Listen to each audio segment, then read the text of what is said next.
Oh, I'm back. It's real. Alright, I'm just gonna... Not games and demos. Ace Attorney. Investigation.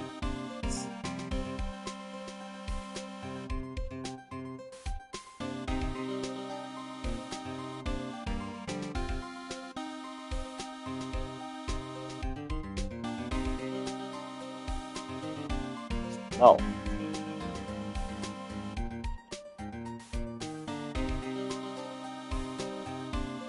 I don't have a fucking...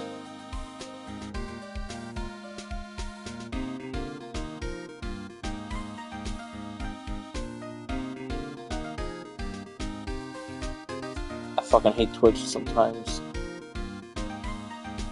There's no collection. Called collection. Whatever. First one will do. Alright. We are back.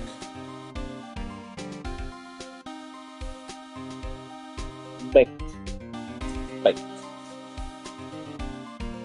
We'll do about like 2 hours or whatever. And Detective Gumshoe, would you like to tell me what's we're doing here? Look at these spins. I already talked to everybody here. Yeah, let's get out of here. Fine, I guess I'll talk to the oath.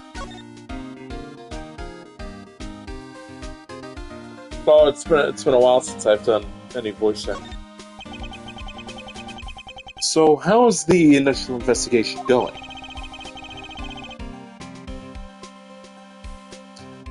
I'm going to try and do something different for Gumshoe. Because every time I did Gumshoe, I felt like my voice was dying. Pocket card, Harvard Yard. This is how I talk if I was walking in Boston. Yeah, we can ship the body off to the coroner's office. He sounds like a fucking twink. He sounds like a Boston twink.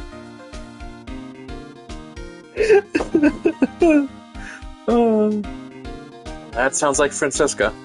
She was always good at quick responses to the case. I'd say she was a little too quick, sir. I'll just do a deep voice. I'm not gonna bother doing a New York accent.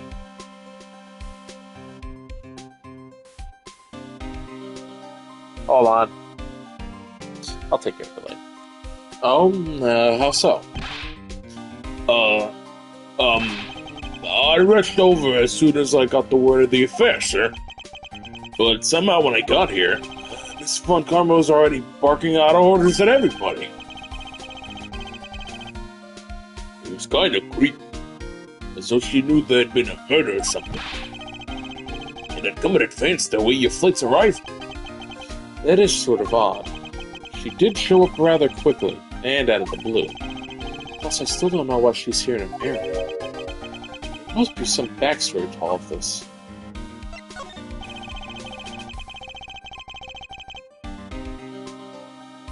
Miss Von Karma just kind of popped up at the prosecutor's office about a week ago, sir. Something about chasing down leads related to a certain incident. My voice already hurts doing this voice. Fuck. Hey, it's me, Gumshoe. Test it out. I've tested out voices for Gumshoe. He's a big guy, so he would sound like this. You know, what if I talk like this? No details?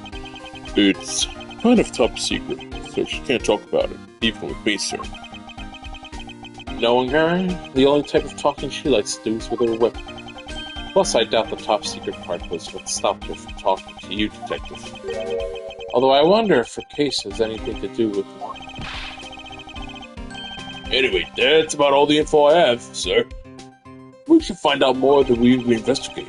Fuck, I can't talk. Yes, it is high time to resume my investigation. Starting with talking to the people involved in this case afresh. Let's make out, detective.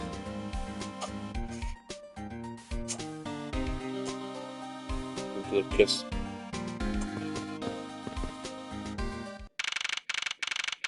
Yeah, hell yeah, plane.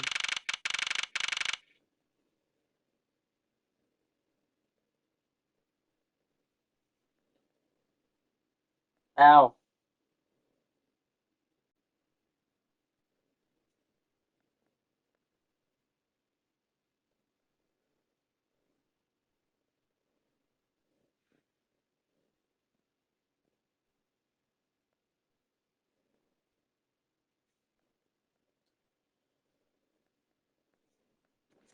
I had a splinter stuck in my foot. How the hell did I get a splinter down there? So you must be the captain. Why, yes, I am. And who might you be, hot stuff? I'm the prodigy prosecutor, Francisco von Karma, and I have a few questions for you. Don't you dare, Captain, getting friendly with another woman. I need a fucking Zanny. I'll never forgive you if you do. What are you talking about? I only have eyes for you, my dear Cammy. I wouldn't bet money on our dear captain to be much of a reputable person. So, you don't think you don't want to ask the captain some questions? He was in the cockpit the entire time. I highly doubt he would have anything of use. Anyway, I would like to leave that type of witness to Francisca and her whip.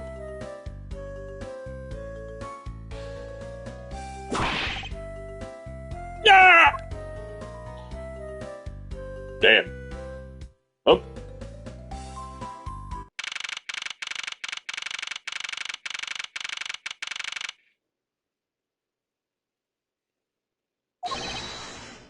Nothing here. Eh. Sorry, I'm sorry! I know you intend to hold me. It is impossible for me to be the criminal, I told you. Mr. LeBlanc. Oh, it is you. Tell this man to stop. Tell this man to stop stopping me from going. Time is money. I don't even have 1 second of wasteful time to spend.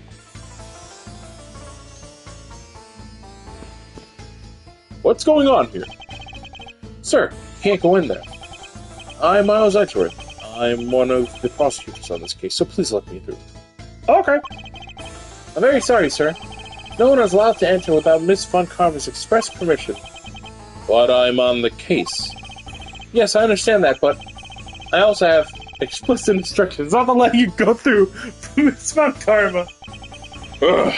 Why would you do this to me, Francisco? Alright, Mr. Frenchman, what's wrong with you? I know he's not French. I know he's from, like, Begonia or something. Did you finish taking his statement yet? Yep, all done, sir. I do not concern if you're not examining the cargo hold. I want my cargo back. If you make a single scratch on my art, you will pay. Art? What sort of art? Mr. LeBlanc is an art dealer, so he's got a bunch of artwork down at the cargo hold, sir. There's practically a mountain of them, large and small. They kind of look like shit. I mean, they look like they're Shih Tzus. Good save there, Gumshoe. From folk costumes to stone statues, I sell all kinds of arts. Folk costumes? Speaking of which, Mr. LeBlanc's hat. It kind of looks like that other piece of cloth. Huh? I'm not gonna talk to you. Oh, man, there's a really pretty lady in that plane over there. Ah, she's looking over here. Quick, sir, wave it over with me, please. I refuse to be your wingman on this. I'll wave to her instead. No, Gumshoe, don't NTR me, Gumshoe. Mr. Edgeworth, please don't NTR me. This one's special. Well, it looks like an English trivia quiz. Oh, I've got one. What starts with I and means boldly rude and disrespectful? Idiot? The answer is most definitely insult. Time's up. Sorry, but the correct answer is insolvent. Levels him. Let me in here now. What the fuck? I'm damn it, Francisco. Oh, Mr. Edgeworth, you have to see this chair. This is in honor of Rocker Pals Day. Hey, what exactly is the big deal with these Rocker Pals? They're seriously sweet Swiss superstar rock bands, sir. Makes me want to listen to one of their songs right now. Sorry, I got lost in that forest just now. You want me to explain it to you again? You know, Detective, I think I'll have to take a rain check at that, regrettably. Dang it, I can't walk over this. You'd have to be a twink not to get past that, Mr. Extra. Looks like it can't go beyond here, sir. Plus, the body has been sent off to the medical examiner's office for an autopsy. Gumshoe, get the updated autopsy. Hey, the stacks. What about it, Detective? Did you notice something? I saw this guy in a dream last night. The resemblance is uncanny, sir. You saw him in your dreams.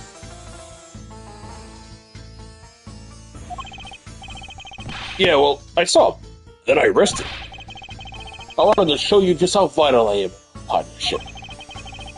Being useful in your sleep is of no help to me in the real world, Detective. Now follow me. Do the jig. I want to go in this room. Alright, you motherfucker.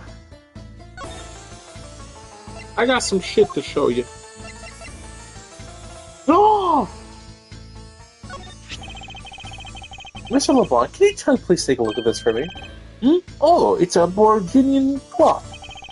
I forgot that I was voicing this guy as a weird Frenchman. As I suspected, your hat is made of the same material, I suppose? Yes, of course! This fabric is so famous, orders come from overseas for more. Ooh, it is a Borginian cloth. Then this is the cargo you were talking about earlier. No. My cargo this time is many gigantic. You, Detective, when can I have my cargo moved? You can get your cargo back when we're done investigating. The stubbornness of you, police, it is no good. And it is no good that the attendant refused to exit the attendant's room too. I want to do a really bad French accent for this guy. That attendant. What if he's talking about Miss Tanera? What do you mean by that attendant, Mr. LeBlanc? She was taken into the attendant's room for her interview, and then they still have not come out. They make no sign of coming out either. I'm going to finish every sentence by elongating one of the vowels.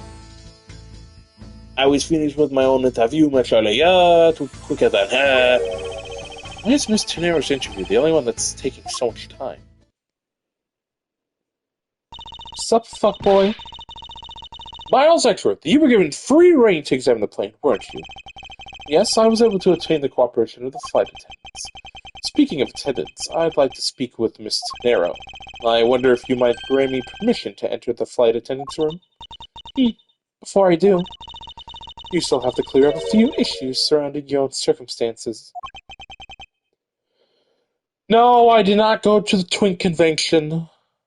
Thank you, Miss Von Karma. I understand. You may have tricked those attendants with your sophisticated talking, but you can't pull the wool over my eyes, Miles Edgeworth.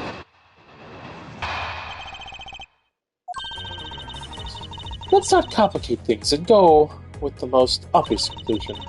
The scene of the crime was here, the very lounge the body was discovered. From the time the victim was seen calling for an attendant until his body was found, the only person in this lounge the entire time was you, Miles Edgeworth. This, unmistakably, makes you the likeliest suspect. Shut the fuck up, you bitch. The likely suspect fund. Do you have a problem with that? No, but it's not like you're going to use such vague wording. You're usually a bit absolute. I'm simply trying to watch out for you. Or is it my kindness too hard for you to comprehend? Thank you, but your leniency is unnecessary, for I will prove my innocence soon enough. I want to continue my investigation. I'll have to break her line of logic fast. Woman!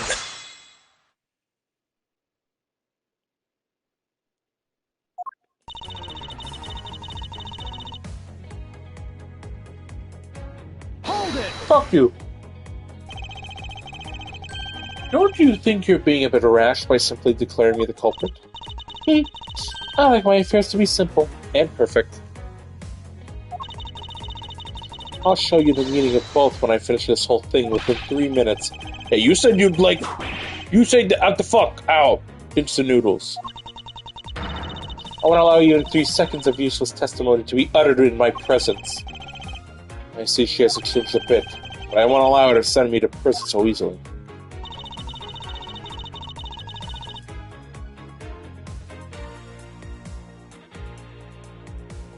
Hold it! Oh! I got a burp. Hold it! So tell me, Francisco, do you know all there is to know about the crime scene? I know all that I need to know in order to arrest you, and nothing more. Are you saying there's more that I need to know? Yeah! Why did you whip me, sir? Sorry, Scruffy, my hand must have slipped. It would appear that Francisco does not have all the facts for this case yet.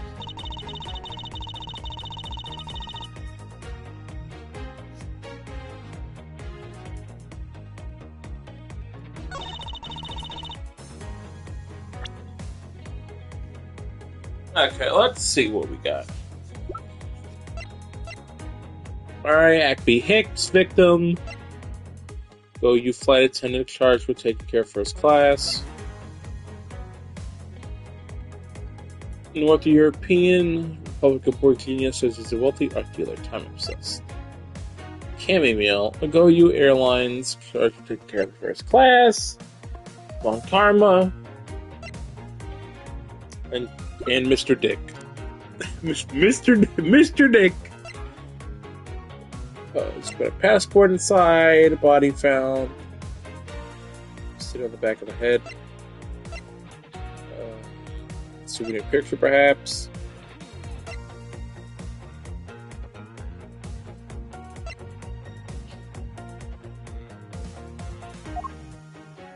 Let's see. Transfer cargo. Issues to transfer the body.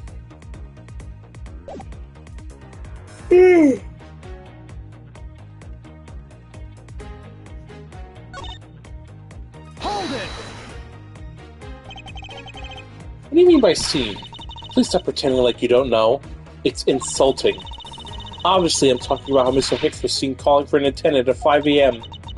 And then from the time after that call until the body was found. The only person in this lodge who talked time was you, my secretary. While it's true that I was in the lounge the whole time, that fact alone does not make me a criminal. We'll see about that after. We'll see about that at the conclusion of this investigation. I cannot read. However, there is one thing that even you must admit at this time. This unmistakably makes you the likely suspect. Hold it! Under the circumstances, I suppose I can agree that I am the most likely suspect. I believe in you, sir. I don't think you did it. Miss Von Karma's gotta believe that too, right? I mean, you two are like siblings. Oh! You whipped me right on my dick. Quiet, Scruffy. Even if we were related by blood, that's no guarantees I'm a criminal. Francisco, I demand to see some proof that you're not the guilty party. The likely suspect, huh? What a roundabout euphemism. But it would appear that she doesn't yet know about the new evidence that we acquired. And where we acquired it. I'll take care of the gaps in our logic one hole at a time. Please never talk about holes, Edgeworth. Also, as you could see, I deleted that save file. So now we only got the one. Yippee!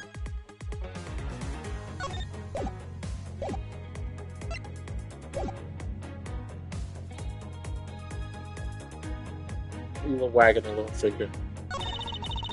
Scene of the crime was here in the very lounge the body was discovered.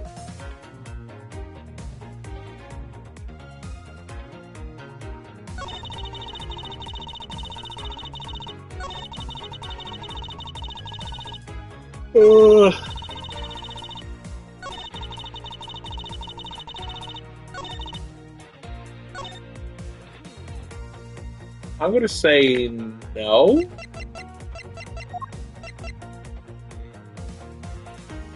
I'm gonna say no. Objection! Say remove. It would appear that you did not have all the information you needed after all. And what does that mean? I found a nice piece of evidence just before I was forced to stop investigating. A piece that proves that the body was moved from a different location. The killer used his suitcase to move the victim's body, meaning that the real scene of the crime is not this lounge at all. Now, who's the one rashly jumping to conclusions? Excuse me? All you did was find this piece of cloth inside the suitcase. That doesn't prove that the body was moved. It could be that the killer simply chose that suitcase as a good place to hide the cloth. I expected you would come to that conclusion. It would seem I can't escape that easily. You should know better than that. Avant Karma is perfect in every way. Ah, but did you know that the killer definitely wheeled the suitcase around at some point? As if there is proof of that. Where's the proof that this suitcase was moved around? Spilled grape juice in front of the elevator. I said I'd like you to draw the attention to the error right here. Where's the evidence pointing to the killer drive the suitcase through here?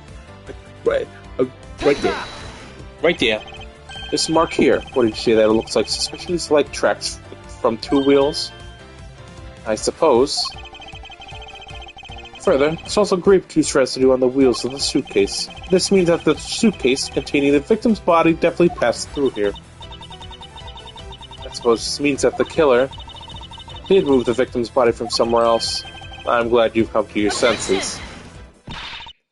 Not so fast. This still doesn't put you in the clear. Not by a long shot. I got some water to drink. God damn it, Francisco.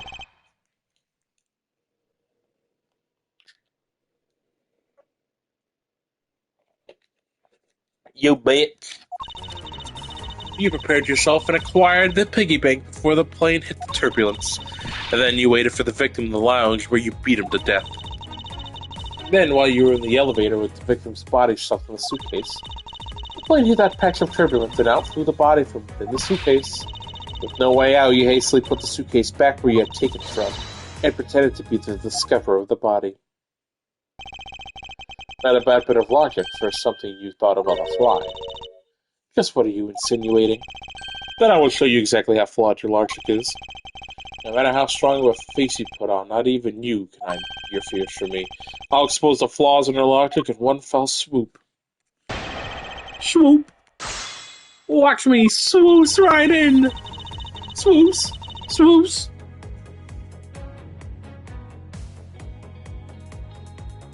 How's the stream preview? Alright, good.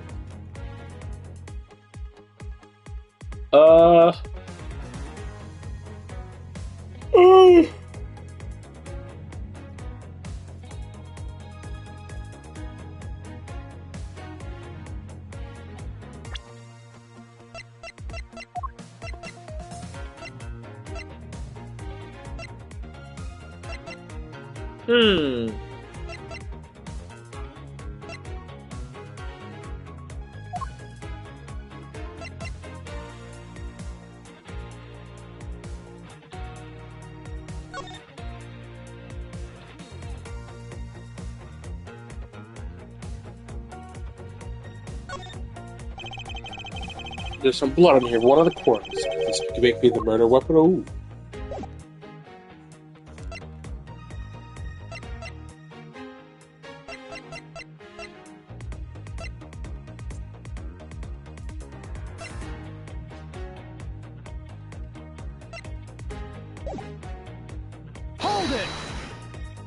Hold it.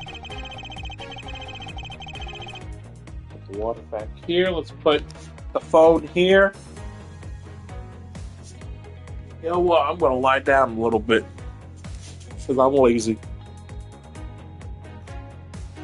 And how do you suppose I was able to take the piggy bank out of the display case? As I recall, the case was locked. That's easy. If the case was locked, you simply had to hit the glass like this. Yow! You've shattered my heart of glass. That's my favorite Blondie song. So she wants to talk about the inflated shop in the Captain Ugo Bank, does she? That takes care of how you obtained the murder weapon. Then you waited for the victim in the lounge where you beat him to death. Hold it! But I thought there wasn't any of the victim's blood found in the lounge. I thought you'd say that. What, did you think I wouldn't have noticed? I think you just found a way to cleverly hide the blood splatter in the lounge by accidentally spilling grape juice on top of it. Are you accusing me of tampering with the crime scene now? How dare you insinuate I would waste good grape juice? We'll see, won't we? The forensic scientists are hard at work on that as you speak. And what do you propose I did after that? Then while you were in the elevator with the victim's body stuffed in the suitcase. So I put the victim's body in the suitcase, and then where was I headed, Francisca? That's pretty obvious. You were bringing it to the first class where you could safely keep an eye on it.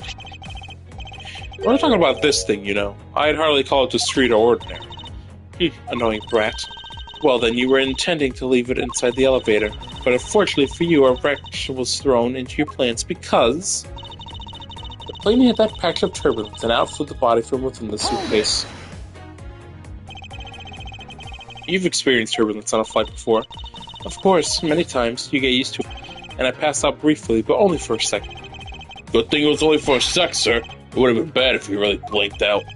Yes, indeed. Fortunately, blanking out is exactly what got me into this mess in the first place. That's enough of your idle chatter. I'm not through with you yet, Mr. Miles, I roared. With no way out, you hastily put the suitcase back where you had taken it from. Hold it! If I really were a criminal, do you think I would be so easily caught? You are certainly in the middle of being caught right now. Ah, my penis! I have to find a contradiction fast, or I won't have much of my own hide left to save. I have to say, you are looking rather caught right now, and I'll tell you exactly what you did after that. You loitered around in the lounge and pretended to be the discoverer of the body.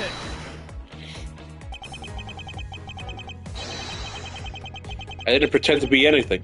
I really was the first to discover the victim's body. I suppose that's true.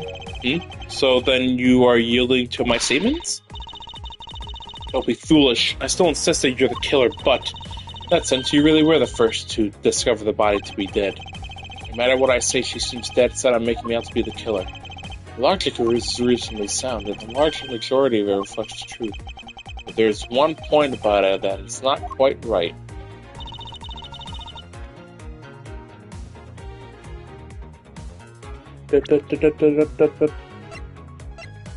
Okay.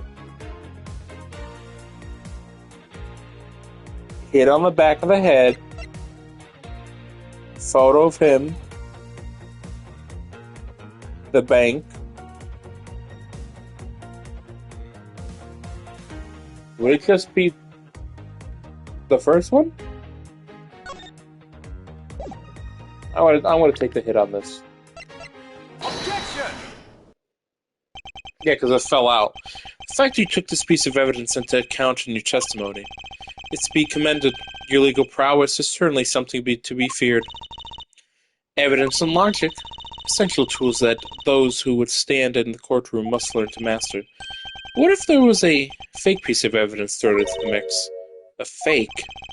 This Captain Ugo piggy bank is just a fake. It is not the real murder weapon. What? The timing of when the bank was taken from the shop is important, and it was taken after the turbulence had occurred. But then, what about the blood on the bank? What do you make of that?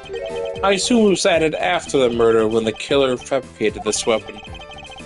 Looking at it this way, the killer basically did three things after the turbulence. After exiting the elevator, killer brought the suitcase to the shop and left it there. Then the killer proceeded to pick up the bank from off the floor. He took it to fabricate a fake murder weapon by hitting the victim on the head. Finally, the victim's wallet was planted on my personage, in my pocket to be precise. Everything was done so that I would be framed for the murder of Mr. Acme Hicks. You there! Francisca, you don't look so good. Yes, ma'am. Other than this piggy bank, was anything else resembling a murder weapon found? We didn't find anything in this lounge or in the shop that could be used as one, ma'am. Most of the items that could have been used were broken during the turbulence, and the remaining items all tested negative for any trace of blood. I see. Well, Mr. Miles Edgeworth, it appears your stall tactics are at an end. Well, it's possible to just hit it somewhere, sir. Eek! If the criminal had wanted to hide the weapon in the safer place, I'd think the weapon would have been hidden in the same place as the bloody cloth. Exactly what I was thinking. Oh, that was excellent. Tee. Because the cloth was hidden inside the suitcase, it signals to me that the killer had not prepared a more secure place to hide the evidence, which means that the real murder weapon is either still in the murderer's personage or still in the real crime scene. There's one more possibility, and that would be that the piggy bank is in fact the real weapon, but didn't we just...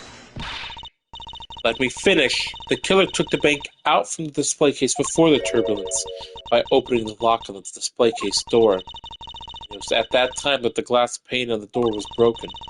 I'd say that's a perfectly reasonable line of reasoning, wouldn't you? Let's see. So that means that the killer had the key to the display case. Francisca, the person you're talking about... Not so fast, I'm not finished. The person I'm talking about has committed another sin. She tricked the captain and granted you permission to conduct your investigation. Yes, it is the sin of lying. Oh, lying! Speaking of which, I recall that you also wish to speak with her. Yes. Very well, permission granted, but only if I can sit in on your interrogation. Do we understand each other? I have no intention of interrogating her, but you are welcome to accompany me if you so wish. Miss Tenero's in the flight attendant's room. Let's move. Oh, heck yeah. Oh, Francisca Von Karma, the cool. You're so cool. Let's boogie. That blue door can lead to the flight attendant's room, sir. Alright, let's go see what Miss Tenero has to say for herself.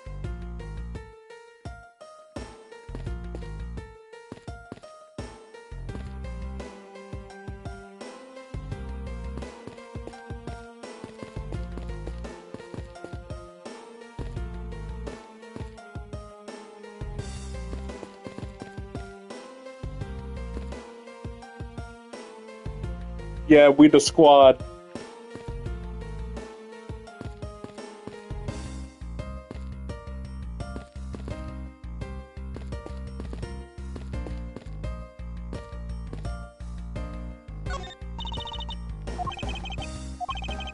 Dog, I'm trying to get a photo of the squad.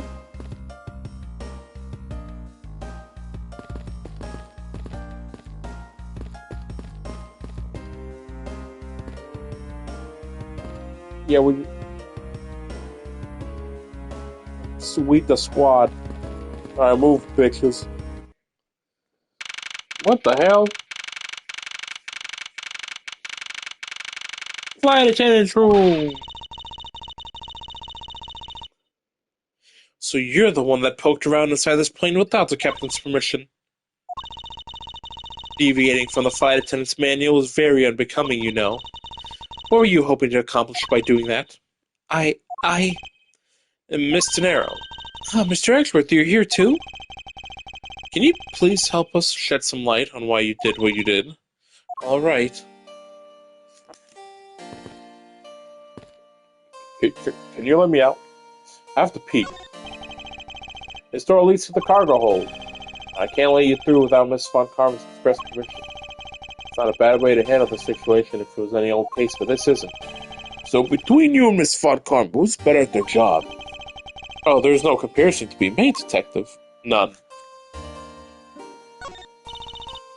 Miles Edgeworth, isn't there something that you should be doing right now? Of course, I should be asking Mr. Nero for her side of the story. That's right, and how does it have to do anything over there? Nothing really. If you already knew that, then why don't you hurry up with the interrogation already? Aw, dang it. What is all this junk inside these boxes? There's no rhyme or reason to any of it. That's our lost and found, Mr. Edgeworth. Gold crowns and swords and necklaces? It's like a treasure trove in here, sir. The fact that these were left on the plane implies they were carried onto it to begin with. Something tells me it's time for Go-U to send its metal detectives out for repairs. What are inside these boxes? Oh, those are some souvenirs I bought in Bohemia. There's so many. There's even a second box.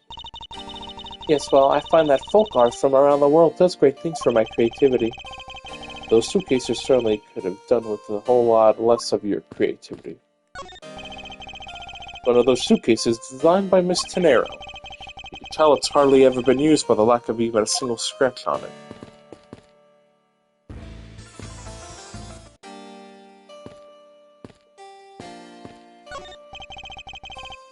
What exactly is this panel for? Oh, that's the emergency control panel for the elevator. We use it to stop the elevator on the first floor and to keep its doors open. Very, very cool. There's sure to be a clue of some sort in this trash can. Detective Gumshoe, if you please. Yes, sir. You can just leave the rummaging to me. Scruffy, how dare you go through a woman's trash without her permission? Have you no sense of honor? Oh, I'm sorry. I'm just doing what Mr. Extra told me. Oh. Forgive me, Detective. It's pretty easy to tell who sleeps in which bunk just by looking. I am almost certain that the well-kept one up top belongs to Miss Tenero. Ew, this bottom is a giant mess. You sloth and squalid scoundrel of a man. You dare to scrutinize a woman's bed and invade her privacy? Yow! There's some things in life. What's in here? So these are the attendant's lockers, huh? Let's hurry up and examine them, sir. That was Gumption talking. Why must men always be so rude? Besides, who exactly gave you permission to search through the attendant's lockers? Wait, Detective! It would be uncouth of us to look inside a woman's locker without her permission. I guess so. Plus, I can feel this murderous draft, and I can sense the whip not far behind. But it's open.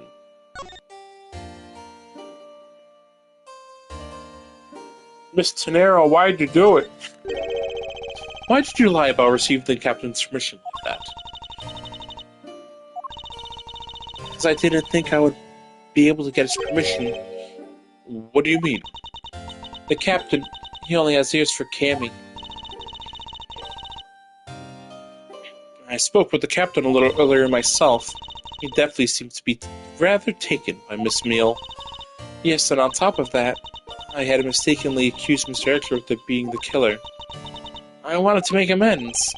In that case, please allow me to thank you for what you did. Thanks to you, I was able to clear myself of all charges. Really? You were able to prove your innocence? Oh, thank goodness. Miss Tenero, is it? There's one more thing I'd like to ask you. You were in the in-flight shop just before the turbulence, weren't you? Please answer honestly. Yes, I was. And why were you there? Well, why is this sudden hesitation? Francisca seems to have struck a nerve. In-flight shop, damn it, why? All I did was go check up on the shop like I always do. You're saying it was for work, then? Yes, I'm in charge of the shop, so I have to keep an eye on it. I don't have any reason to go there otherwise. After your visit to the shop, you paid a visit to this room, correct? Yes, I came back to freshen up and adjust my makeup. I'm sorry, but there isn't much else to tell. Miss Tenero claims to have no reason other than duty to go to the shop. But is that all there is to it? Maybe I should ask her about that thing.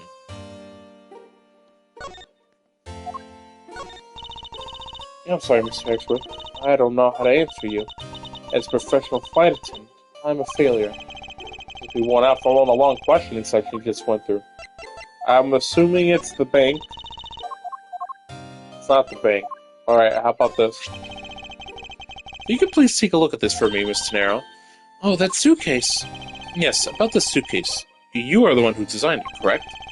And I think I figured something else out about it. This suitcase is the reason you went to the shop, isn't it? There's nothing you won't find out eventually, is there? Won't you please tell me more about this suitcase? Yes, I was interested in seeing how the suitcases I had designed were selling. I know that as a service professional, I'm not supposed to care. I really wanted to know. I was glad to see that it was the last one there. Girlie, what are you talking about? So you're saying, Miss Tennero, that the suitcase in question was the last one? Yes, they're just so popular, they're practically flying off the shelves. It's not exactly the impression I got. The one in the shop is most definitely the last one. Well, we're certainly looking at that suitcase. Really? Then I guess we sold all of them. Thank you very much for taking the last one. I didn't say anything about buying it. Then you'll buy it. I'm sorry, I can't. But why? I think it'd go great with your complexion, Mr. Exworth. It really suits you. I guarantee it personally as a service professional. Well, that is... How should I put this? It's hideous. What? Maybe that was a bit too direct. Moving on. My issue with the suitcases isn't the design, it's the number of them remaining. Remaining? There was 2 suitcases in the in-flight shop when I investigated it. 2? But that's impossible. I'm sure there was only 1. Looks like our story has generated quite a contradiction. When I left the shop, I'm positive there was only 1 suitcase left. Something is amiss here. Could be the meaning of this inconsistency. By the way, Miss Tennero, what is one of these suitcases doing here? That's... I thought you said there was only 1 left. That one is, it's mine. I've used it for a very long time now. She's used it for a long time. I think not. Miss Tennero, I'd appreciate it if you wouldn't lie to me. Excuse me? I don't believe for even 1 second that you've used this for a long time. What proves this hasn't been used as nearly as long? It's the price tag. It's the $1,000 price tag. Tell me, Miss Tennero, is it also your habit to keep the price tag pristine on your suitcase? Ah.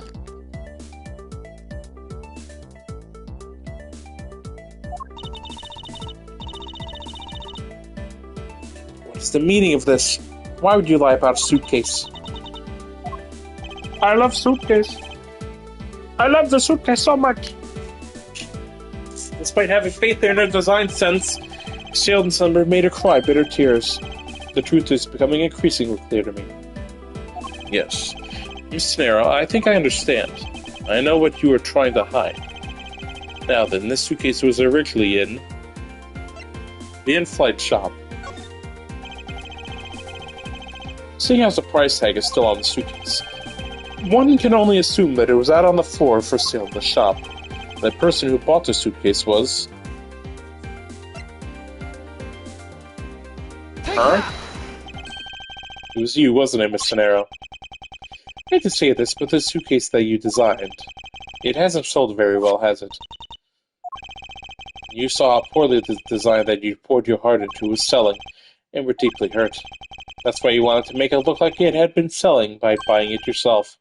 Isn't that right? Then the reason you went to the shop and came back here was... I'm sorry! All I really have is my job. I was overjoyed when my design was chosen. I thought that maybe I had finally accomplished something. But the suitcases didn't sell. It's because of the design, isn't it? Or because it's, as you put it, hideous. Can't say that they chose a great place in which to sell them, either. They weren't selling a single one, and they were just sitting there collecting dust. I felt so bad seeing them there, day in and day out, so I decided to buy one for every flight I worked. You buy one every single time you work a flight? I see. So in order to keep your resolution, you went and bought one today as well. Yes, and here's my receipt for that purchase. This receipt is clearly timestamped to 5:40 a.m.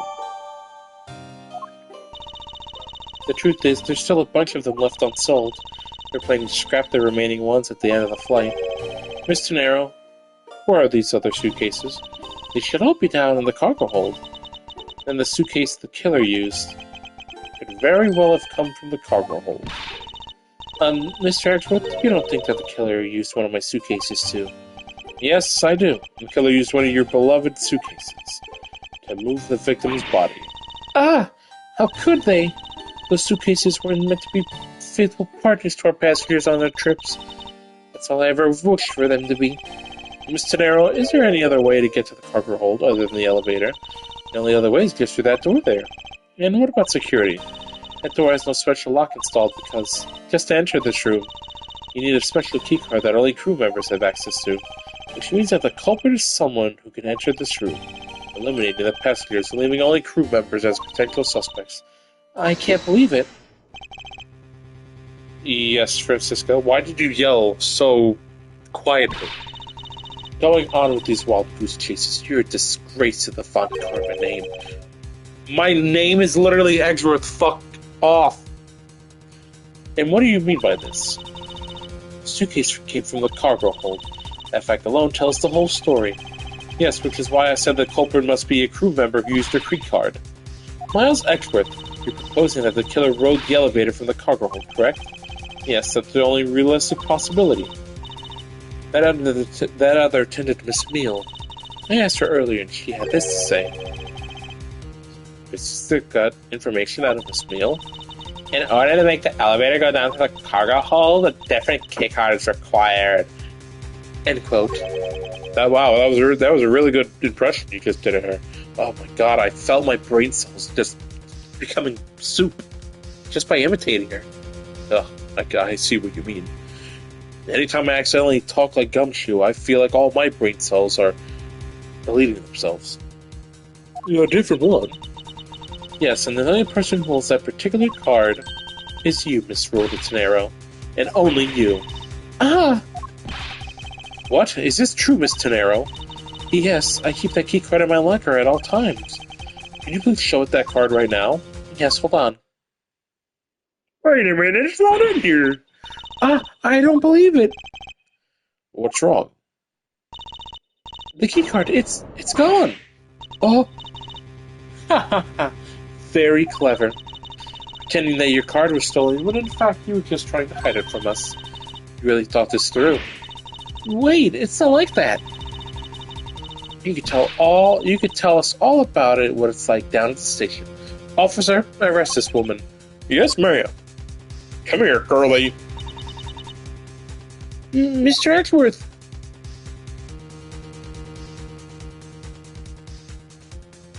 Bye. What's wrong? There's belief written all over your face. Didn't you literally, like 10 minutes ago, fucking accuse me of being the fucking murderer? And now you're accusing her? Yeah, real smart lady you are. I'm pointing at you. I'm pointing at you and waving my finger at you because you're a stupid little baby. Francisca, I know that you are the lead investigator in this case. However, hold it. Don't even think about wasting any more of my time. Oh! You know the rules as well as I do. Evidence speaks louder than words. Even if this isn't a courtroom, that basic tenet still applies. I intend to investigate the cargo hold now. What will you do, Miles Edgeworth? I intend to do likewise. To be continued. What an anticlimactic to be continued. Why is he just like, I'm going to go to the cargo holds. What about you? I'm also going to the cargo hold. Why is this place so fucking big? Wow, so this is the cargo hold, huh? Whee! Oh, I fell down the stairs. Somebody help me. It's so big.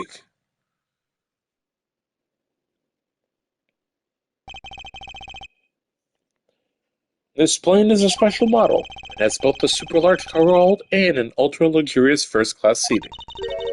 So this is the real scene of the murder. There's certainly a high probability of that, which is why we're here, correct? Okay, let's get investigated, sir. Begin investigation now. Yippee! Fuck this guy. Have you noticed anything strange happening around here? They did not give this guy a sprite to look backwards. No, sir, I haven't noticed a thing. Not sure that he's meant to sound so oblivious. You are not any help at all. Fuck off. Bed sheets! Bed sheets? Keeping track of this many pieces of cargo must be very taxing on the cargo crew. That sure brings back memories of when I worked as a part-time mover, sir. By the look of in his eyes, he's waiting for me to ask about the rest of the story. But no matter how he pours his puppy's eyes, I has no intention of doing so. Fuck off, Gumshoe. I'm not caring about any of your shit.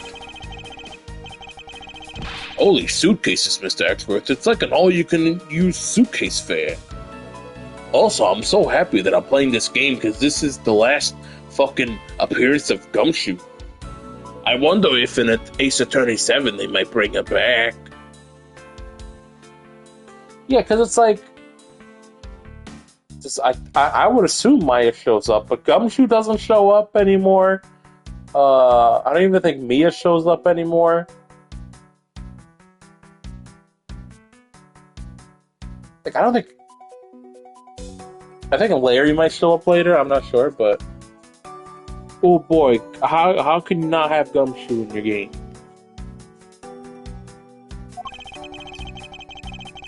These must be all leftover ones they couldn't sell. The ones that the company's planning to dispose of after the flight is over. This paint shop is really cool, don't you think? Perhaps this screams artsy. Oh, why not purchase one then? I'm sure it will bring you much happiness. You think so? Then maybe I will. Let's see here. $1,200! I think I'll pass. And Mr. Nero wonders why they don't sell. You need 2 jobs just to buy one. Although, it definitely looks like one is missing. What is this brittle substance I'm stepping on? It's a bunch of glass fragments. It's a bunch of glaze.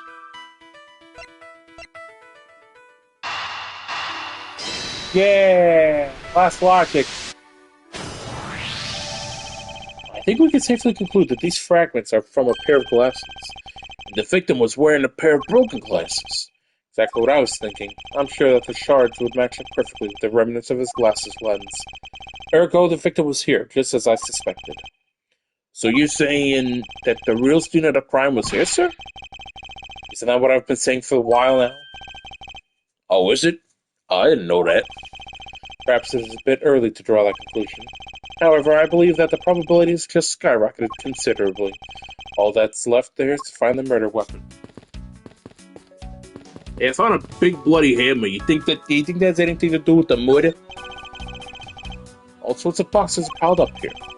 This one says flammable, and this one says pharmaceuticals. This one says for exorcisms use only.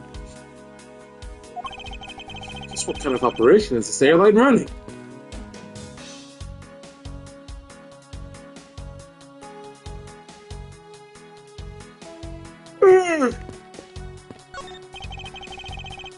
Hey, what's with the suitcase, pal? That's what the victim checked in, sir.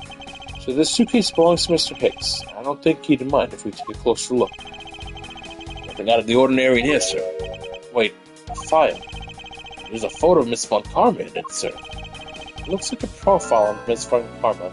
Why did Mr. Hicks have a document on Francisco in his possession? Hey, Francisco, you want to talk about how this guy has a photo of you in his fucking luggage? Why would Mr. Hicks have a file on her? You've arrived at the scene of the crime before Detective Gumshoe, correct? And you then immediately began a direct investigation. It seems to me that you were already here at this airport for something besides this murder. Yes, I was. Why at this airport? You're following a very large and involved governmental level international crime, but it's much too large for one person to take on alone. So it was decided that I should form a joint investigation with Interpol. His sister came to this airport as an Interpol liaison. Interpol is involved. It's a top secret operation, so I can't tell you any more than I already have.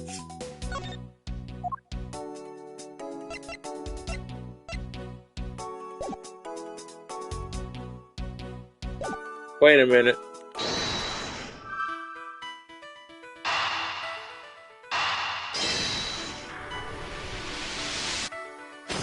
Yeah. Now, why would Mr. Hicks have documents profiling Francisca? Oh, I know. I bet he's a real big fan of Miss Von Karma, sir. Francisca said that she had come to this airport as part of an Interpol investigation. Oh, maybe Mr. Hicks had heard she was coming here and he followed her. Detective, I think it's more likely that Mr. Hicks was, in actuality, Interpol Agent Hicks. I think Francisca has some explaining to do. Hey, Francisca, you have some explaining to do. You came to this airport to rendezvous with the victim, didn't you? Nonsense. What are you talking about? We found a profile detailing information about you in the victim's luggage. I suppose it was prepared for him so he could recognize you when he landed. Which makes him not Mr. Hicks, but rather Interpol Agent Hicks. Isn't that correct? I should have known you'd figured it out, Miles. It looks like they've got to him first. So you really did come here to receive an Interpol agent then? Yes. Agent Hicks was on the trail of a very large international smuggling ring. I like how smuggling's just like, crates?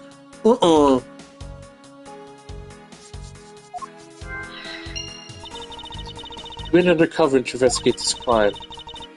And it was I who put him on this case. I was supposed to receive a call from him on his cell phone once he had landed.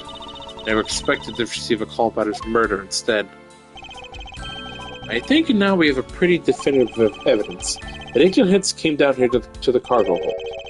What was he doing down here, sir? Nothing but luggage. Oh, I get it. Maybe he forgot something in his suitcase and came down to get it. Yo! Agent Hicks came here for a work-related reason, of that I'm sure. Yes, I'm sure he was here to investigate the smuggling operation he was operating. Ah, my eye. I need to rub my eye. Francisca, do you know exactly how he intended to pursue investigation? No, unfortunately. I was going to find out from him after he landed. I see. But this raises another question. A normal passenger can't access the cargo hold on their own. Agent Hicks must have identified himself to a member of the crew and entered the cargo hold with that person who let him in. Yes, then he was murdered here. These glass fragments and his broken glasses are a testament to that. And then, killer put Agent Hicks into one of the spare suitcases and they entered the elevator, but while they were riding it up, the plane hit that patch of turbulence. Because of the intense shaking, the suitcase popped open and Agent Hicks' body flew out. At the same time, his wallet fell out of his pocket, spilling its contents everywhere. This explains why there was money scattered all over the elevator floor. I think it's pretty easy to say. I know what you're thinking, Miles Edgeworth. But the killer can be none other than Miss Rhoda Tenero. Definitive evidence.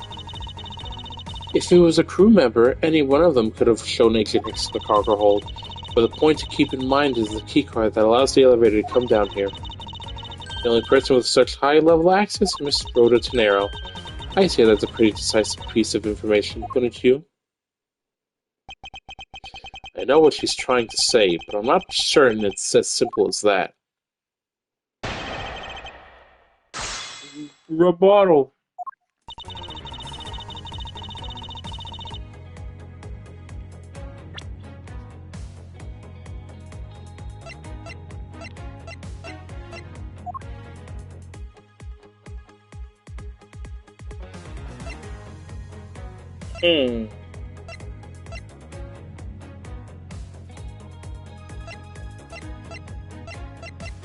Okay, so if he was seen at 5, last time they saw him was at 5 o'clock.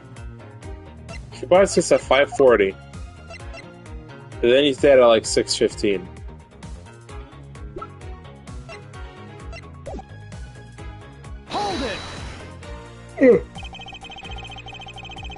That might be true, but then it could be anyone, including Miss Meal or even the captain. Don't be a fool. A plane without a pilot in the cockpit is like a horse without a rider, prop in hand. Much like Scruffy over there. Yow! I can't disagree with her on that. Detective Gumshoe does always need a guiding hand.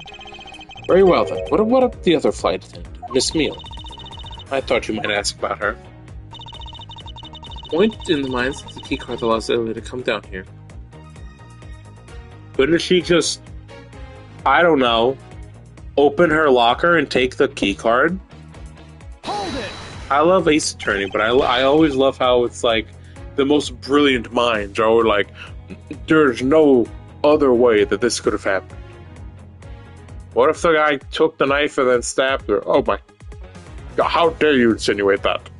I'm smarter than you. It's highly likely that the keycard was stolen from Mr. Narrow. It's highly likely. Is that possibility the best you can come up with? And you call yourself a disciple of my father? Yo! Yes, well, while I don't have any evidence, Be quiet. You're a disgrace. There's more evidence pointing to Miss Rhoda Tenero, you know. It's not just the keycard that gives her away. Are you talking about the murder weapon, the Captain Ugo piggy bank? Yes, she was also the only person with a key to open that display case.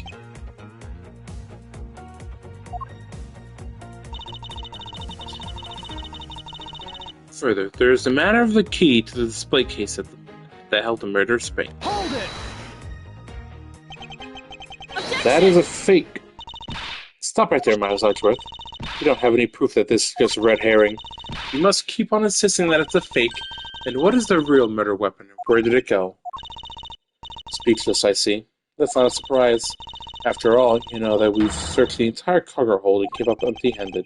Must be a way. There must be something that can help me rule out the piggy bank as a murder weapon. What should be examined further to help us ascertain the weapon? The body. Francisco, I think you were too quick to jump to your conclusions. Oh, was I? Yes, we don't even have an autopsy results yet. How can I not say that you made a snap judgment when you have yet to even see if the wound on Agent Hicks's head is consistent with the murder weapon? Scruffy. Yes, sir. Contact the medical examiner's office at once. I wish to hear the results of Agent Hicks's autopsy. Yes, sir.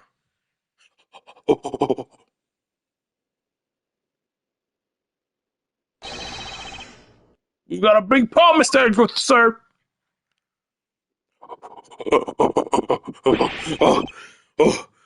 There's so many there's so many goddamn stairs. What is it, Detective?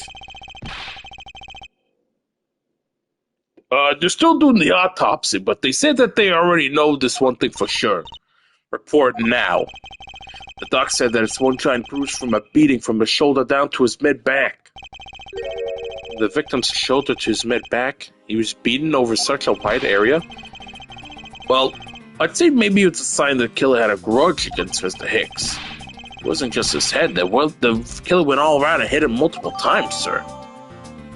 Instantaneous death resulting from blow to back of head bruising. Bruising head to mid-back. Scruffy. What is had a grudge against Mr. Hicks supposed to mean? That's... The wound in the victim's head consistent with the murder weapon, Detective? Oh, well, they said they were still looking into that, sir. You're completely useless. Yo! Sir, I told you already, you can't go down there. No, you remove yourself from my way! What is all that racket? Oh, God. My luggage! My cargo! They're mine! I demand you return them to me! No! Do it now!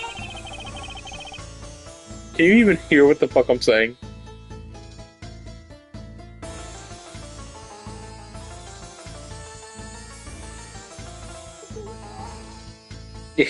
Oh, I'm like cutting out because it's so fucking high. Oh god. Alright. Okay, I don't need the stream preview. Thank you. I hate this computer. We're still investigating the cargo hold. Please understand and have a little patience. I suppose there is no choice.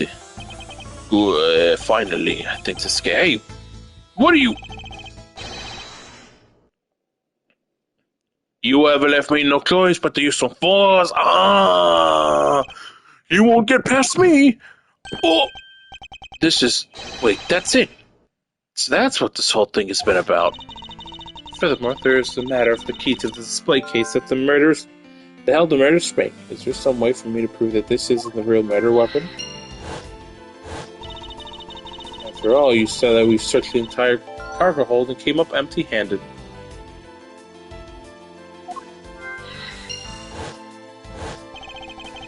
Doc said it's one giant bruise from a beating from his shoulder down to his mid-back.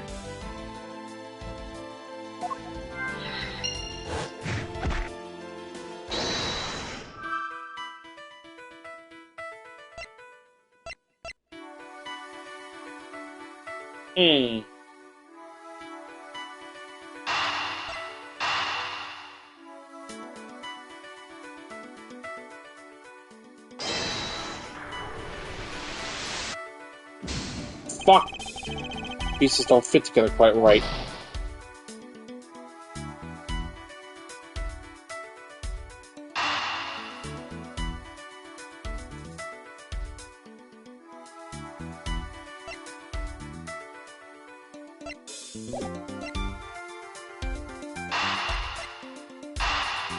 It's gotta be this.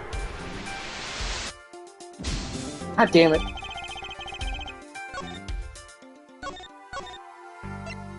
It's even right here then.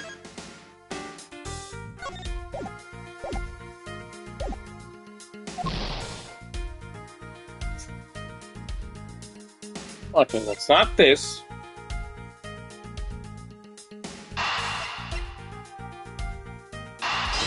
Oh, I'm fucking dumb. Yeah, that couldn't do that, all that. Allegedly, the killer struck the victim many times over, which is why there's extensive bruising over such a wide area. But is that really the correct conclusion to draw from the evidence? Bruising of his shoulder to the middle of his back is one consistent mark, which is more suggestive of a single blow to the back. If that's the case, then the piggy bank is much too small to have caused that. Therefore, the murder weapon must be something far bigger.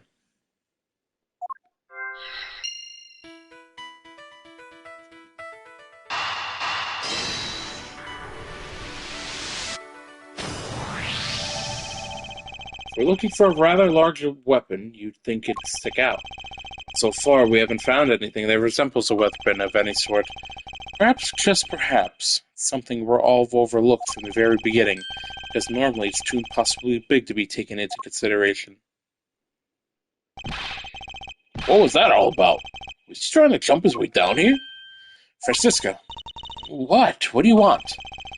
I found Francisco. Found the real murder weapon. You did? He really jumped.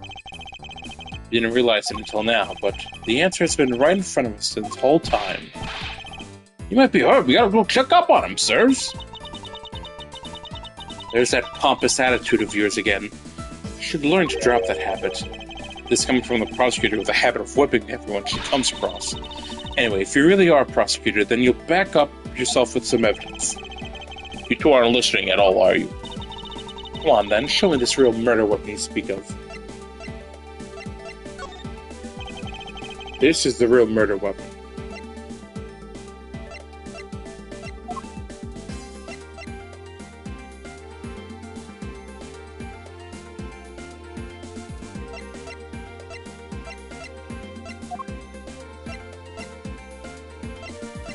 The fucking...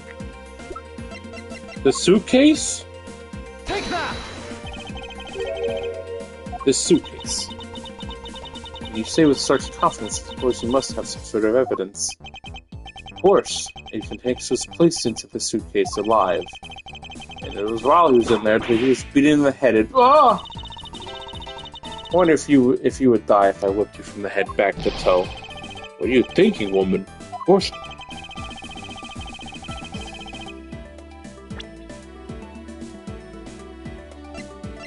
Okay, so it's big.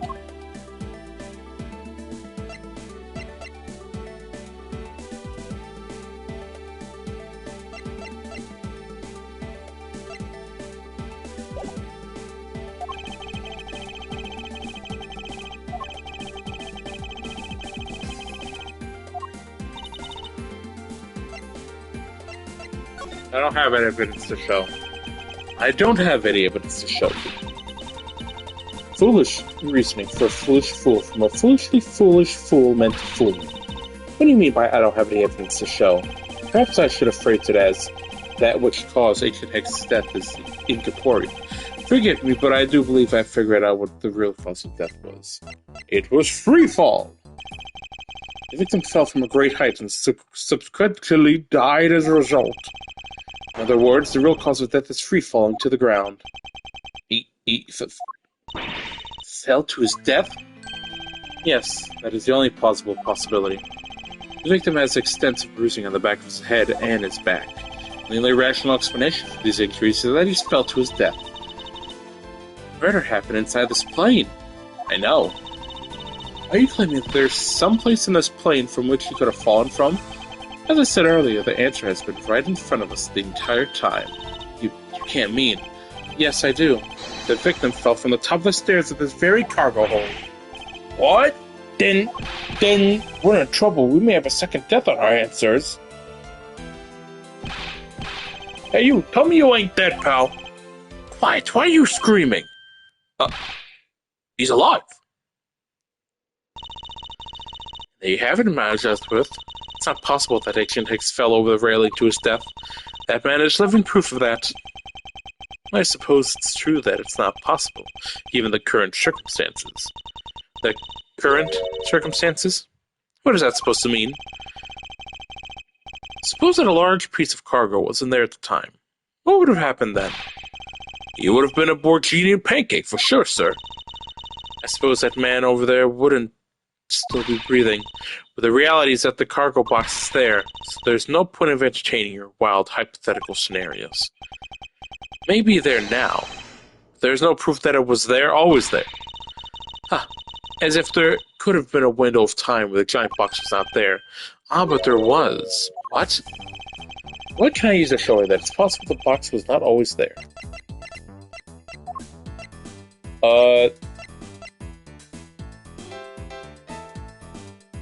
Take that! This... You refueled in the Republic of Zhengfa? Yes, this flight had a short layover in Zhengfa in order to refuel. That wasn't the only reason for the layover. We also transferred some cargo. What if the box in question was only transferred onto the plane at that time? To further prove my point, let's take a look at what's next to the box in question. It's labeled Zhengfa Express. Oh, it's labeled Zhengfa Express. Oh, correct, meaning that it was loaded onto the plane in Zhengfa. Now, what if the box in question was also loaded on at the same time? It would mean that the box was not here in the cargo hold during the Europe-Zhengfa leg of the flight, making a clear drop in which Ancient Hicks could have fallen to his death entirely possible. But your theory is still far-fetched. Allow me to take a chance to prove how very likely my scenario is. First order business would be to examine that piece of cargo in more detail.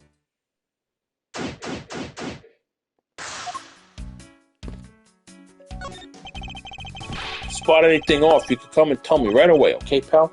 Roger, sir. It's rather unusual for Gumshoe to be so directing. Let's not drink this, officer. You're in dead trouble, you just leave it to me, okay? Yes, sir. Watch out, Detective Gumshoe. Ow! Scruffy, I think your ego's in need of some deflating. I was following in your footsteps, sir. I want to try patronizing my subordinates. Cruel and unforgiving to the detective, even in front of his own subordinate.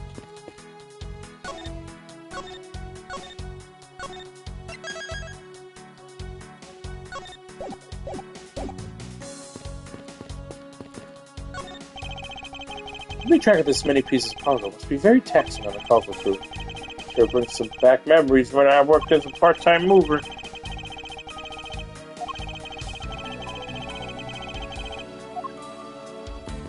Oh, what the fuck? Oh, here we go. This is a rather large piece of cargo. There's a tag on it, sir. Let's see. Aleph Red Stick. Never heard of it. Nor I. All I can care about is if we can prove it wasn't here at the time of the crime. Let's get investigating, sir. Don't touch my stuff.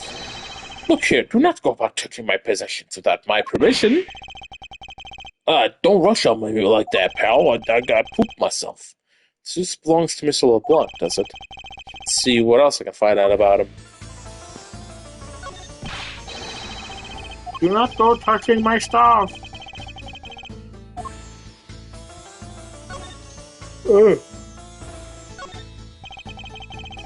Put that gun away. I take it that this large piece of cargo belongs to you, Mr. LeBlanc. Of course it is mine. I shipped this fine piece of art from Europe. This Alfred statue is worth 10 million cents. No, maybe much more. Mr. LeBlanc's reason for choosing this plane must have been this large cargo hold. 10 million cents. I suggest you stop trying to calculate how many packets of noodles I make, Detective. Darn, how'd you know I'd do that? I feel like you just keep getting better and better, seeing right through me every year. Well, I grow with each revelation of the planet run of sun. I have the distinct impression he continues to madly spin in place. Hey, Mr. Excellent, so that 10 million cents, is that in euros or in dollars? Does it really make any difference in our case? Mr. LeBlanc, there's a chance that your cargo is related to our murder case. I was wondering if you would allow us to examine it a bit closer. It is a very valuable piece of art, so no, there will be no touching.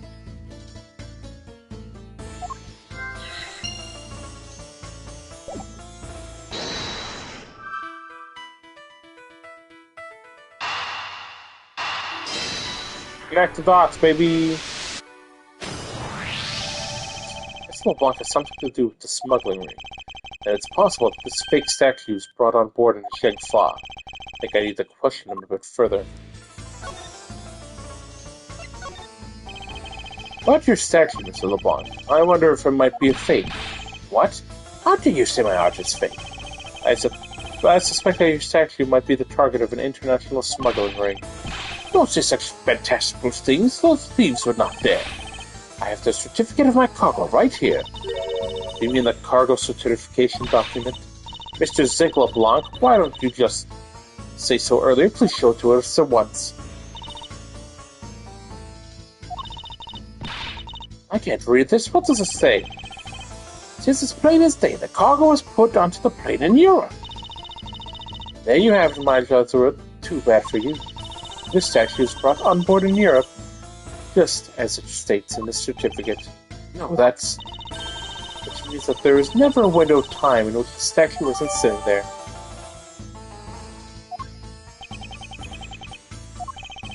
I respectfully disagree. We can't discount the theory until I see the statue for myself. Then have your wish. Look at it yourself and see I am right. This. I know I've seen this somewhere before. This is the Alfred. Gives off such a feeling of art. Practically smell it. This statue has a high amount of historic value. After it was unveiled at a museum in Europe, I brought it to this country to exhibit it. The piece of art being shipped by Mr. LeBlanc claims it is worth 10 million cents. I believe a closer look is warranted here. So this is the infamous Alfred statue, What is it, Mr. Expert? Did you find something? Something wrong about this picture. We should examine it in more detail.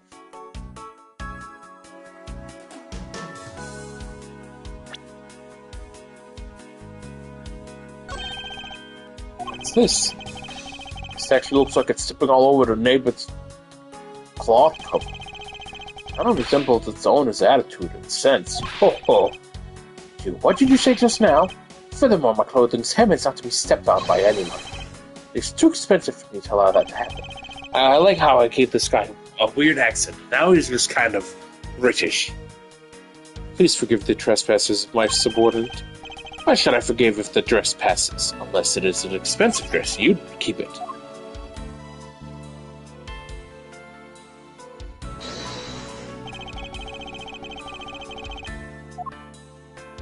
No. What are we here? It says Zhengfall Express on the cloth, sir. I'm going to take a guess and say that this delivery company is based in Zhengfall. Something is tugging on the corner of my mind as something is out of place. Leftover suitcases sit here, lined up in two pretty neat rows. Too bad for Miss Tenero, because this design is unmarketable. Oh, why don't they sell them in the airport and have a bargain basement sale? Buy one, get one free. If you win the raffle, you get one more for free. What those ideas, sir? I think if they did that, everyone would lose. Damn, I would. So this is the Aleph Red section. I swear I've seen this somewhere before. No wonder this thing is worth 10 million cents. Look at how it sparkles, sir. I wouldn't call it sparkling, detective. Maybe more along the lines of dully shining. Truly shine.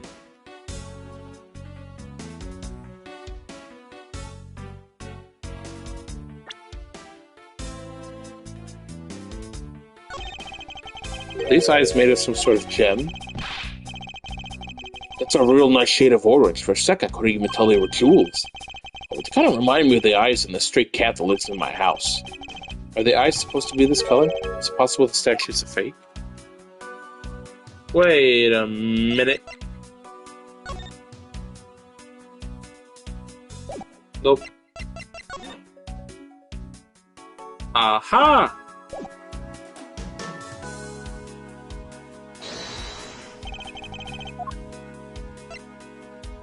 It's this! The eyes are awfully orange, don't you think? Yeah, and pretty. They remind me of the sunsets when I was in grade school, sir. I don't think you see what I'm talking about. No, I do. But it's really like the color of the sun when it's setting, sir. Ah, the memories. I remember standing there out on the field, spinning with my arms out until I fell ill. I don't care about the sunsets. Focus, detective. What color are the eyes in this photo? Huh? As I thought, this statue's a fake. Mr. LeBlanc, what do you want? Do you not know how I am, busy man? I allow you 2 seconds for your answer. The Yellow Fred, I suppose this is your pride and joy, is it not? It is the biggest trophy on this European trip. Do you know why I wanted to possess the statue? The trigger started 17 years ago. Better grab a chair, sir. Sounds like it's going to be a long story. Mr. LeBlanc, I regret to inform you, and you may have my heartfelt sympathies, but what is it, sympathy? For what? You'll see. I'd like you to compare the eyes. That large fellow there has bright and pretty eyes compared to you. I'm not talking about the two of us. I meant the eyes of the statue in front of us and the one in this photo. Why the sudden yelling? Now then... Oh! It is a photo of the statue on display at the museum in Europe. No! Now do you see, Mr. LeBlanc? The statue before us is a fake. A fake? I believe that even further examination will be required, now that we have confirmed that this is indeed a fake. There must be some sort of proof that this was brought on board in Shangfa. Now I will present to you the evidence that will resolve the remaining contradiction.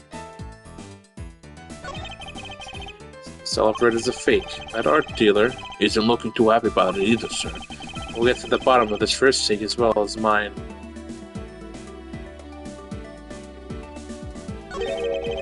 What have we here? It says Shangfa on the clock.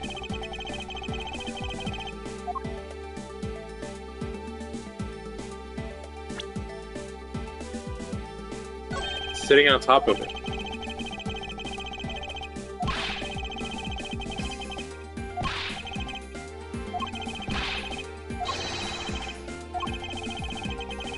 Okay, so I'm going to guess.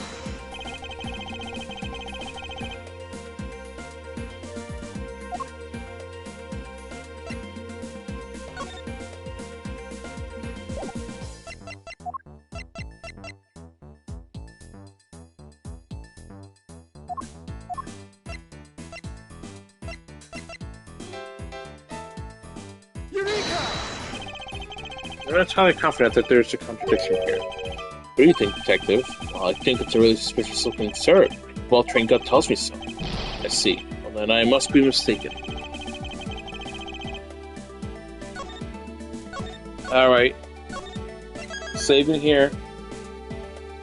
Oh, great. The fucking new chatter comes in and it's a fucking cheap viewer guy. Get the fuck out of here. Get the fuck out of here.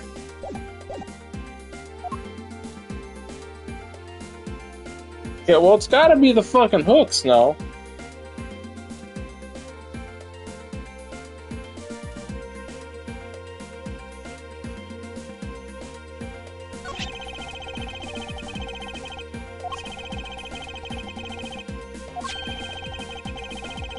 Okay, we already read this.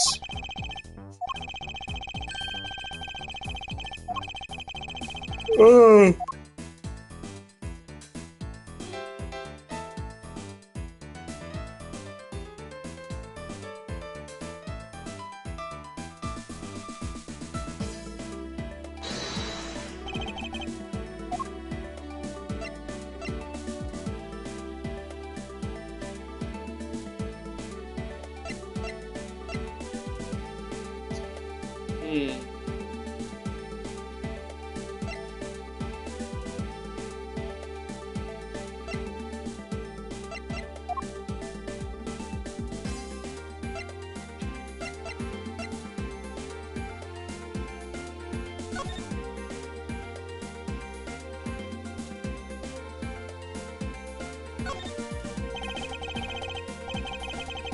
Right, to look just like real gems. You mean these aren't real?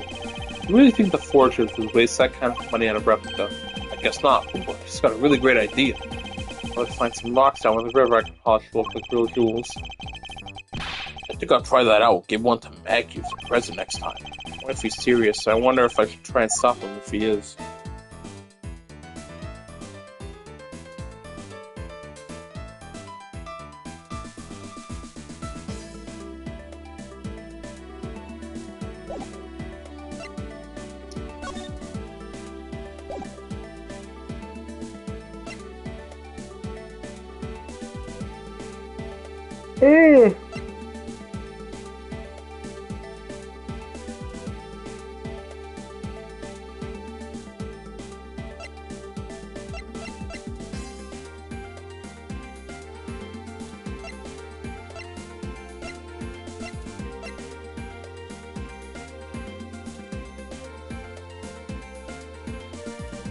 Oh, I didn't see this one change. What the fuck? There's clearly contradiction here. What are you going on about?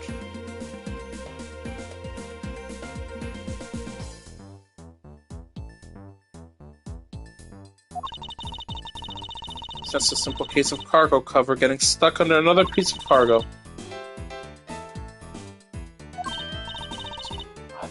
That's not possible. But it is. It shouldn't be this way. The statue is on top of the cloth. Supposing that the neighboring piece of cargo was brought on board in Zhengfa, there's no way that any part of it should wind up under something from Europe. Which means that this fake statue was smuggled on board in Zhengfa. What about the cargo certificate? Let me ask in return. What about Agent Hicks? Why did he come down here in the middle of the flight? There's only one reason why, to secure proof of the smuggling activity on board this flight.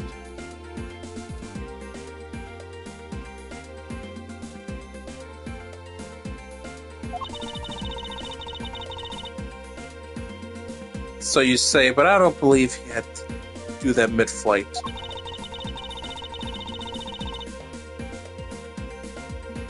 We could have just easily inspected all the cargo after the plane landed. It may be true, however, you have it backwards, Francisca. Sure, Agent Hicks could have waited until after the plane had landed. We'd had a reason for coming down to the cargo hold. Suppose he had found out the fake at the airport. It would have been after the swap had occurred.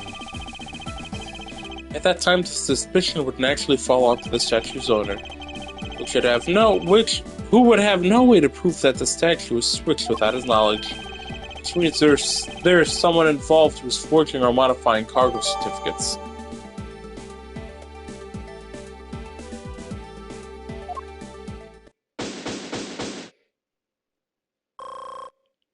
Yay, all my help is back. I guess the victim knew the real version of this was gonna get nabbed, huh? Yes, while this photo could be seen as nothing more than a simple souvenir, it was in fact taken to be used as reference document later on. Next, Agent Hicks had to secure proof that the smuggling had taken place. He came down and to take a photo of the cargo hold, a rather empty one at that, right before the fake statue could be loaded on board. photo of the hold missing a valuable piece of cargo would have been proof enough. After that, all he had to do was hold the Zhangfa cargo crew and arrest the smuggler. Exactly. This only goes to prove my point, my theory. If the statue was not in the cargo hold during the Europe-Zhangfa leg of the trip, there would have been enough height from which Agent Hicks could have fallen to his death. Officer, move the statue immediately. I want a thorough examination of the floor underneath now. Miss Von Karma, ready to report my findings. Go on. After moving the alley Fritz statue out of the way, we tested the area under with luminol and there was a reaction. I see. There was a reaction to luminol. An indication there was blood in that spot. Can we stop looking at it now, sirs? It seemed that my deductions were correct after all. I suppose it would appear that way. The culprit cleaned the blood up well. And how do you think the killer did that? How did the killer clean up all the blood?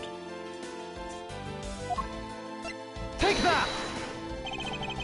Killer used the bloody cloth I found inside the suitcase to clean up the mess. I see. They had needed to clean up all the blood before the plane landed in Zhangfa. Yes, because otherwise the cargo crew would have discovered it during the layover. So you guys are saying the murder happened before the plane landed in Zhangfa? There's no other conceivable timeline for the events of the murder. If that's true, then that throws a certain person's testimony into doubt. The murder occurred before we landed in Zhangfa, and this becomes highly suspect. Who's the one who said,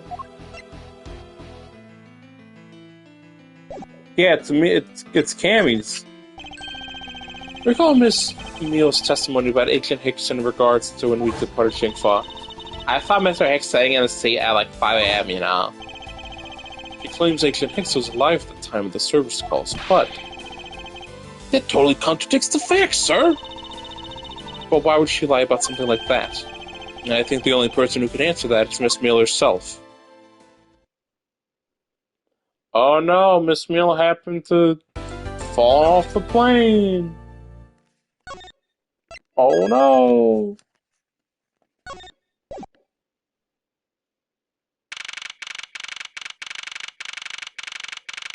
Yeah, look like you stupid little fucking suitcase, bitch. Miss Neal. Miss Neal. Do you recall what you said earlier about when you answered some service calls as we were departing from Zhangfa?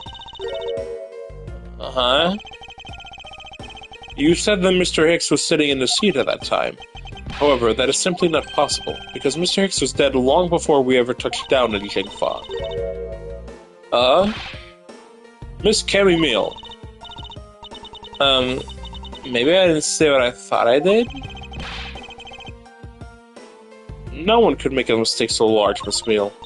I make that kind of boo-boo all the time. Ugh. This is going nowhere. There must be a better way of resolving this contradiction. Very well, Miss Meal. If you please, tell me about your alibi during the time span. Well, just before we were to land at 3 a.m. and 6 a.m. the body was found. Are you telling me I'm a suspect, Mr. Ashworth?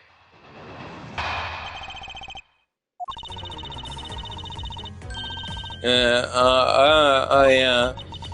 Therefore, I was in the flight attendant's room all by my lonesome self.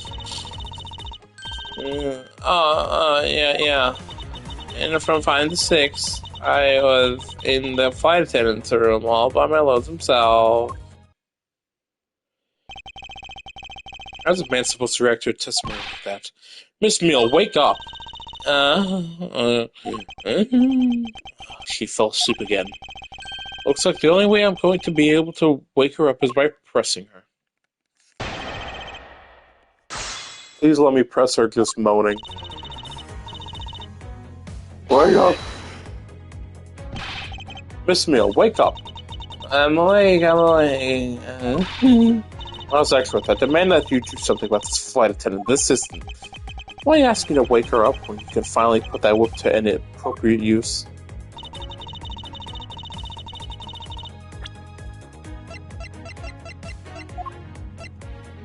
Okay. So 540.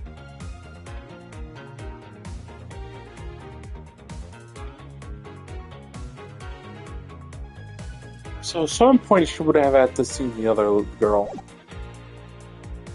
Hold it!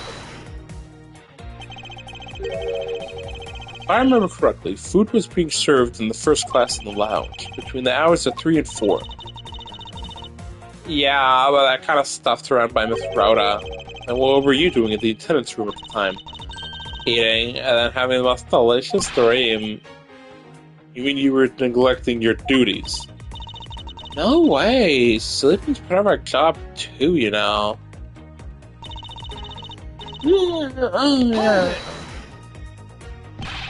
Miss Meal, how many times do I have to repeat myself? Wake up! I'm awake, I'm awake. Yeah, what'd you whip me for, sir? Oh, what I miss. For a poor detective being on the receiving end of a lash in your stead. Really? Sorry about that. Make amends for that by continuing with your testimony. Hold it! So you were alone the entire time, were you? Yeah, and no one else popped their head in to say hi. I think a contradiction just popped up in to say hi. What should I do? Should I raise an objection? Raise an objection. Miss Meal, there's a clear contradiction embedded in your testimony. What are you talking about? It's not possible that you were alone in the attendance room the whole time from 5 to 6.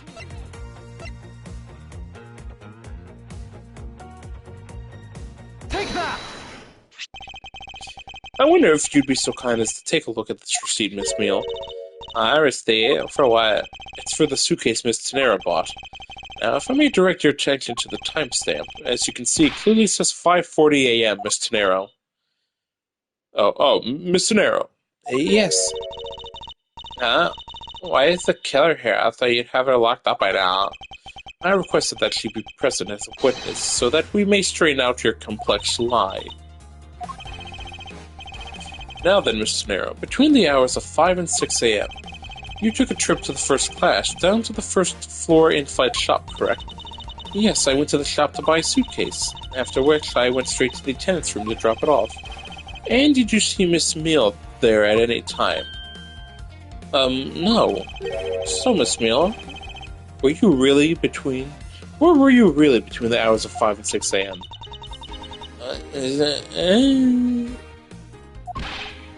Miss Cammy Meal, wake up, fucker. The bathroom?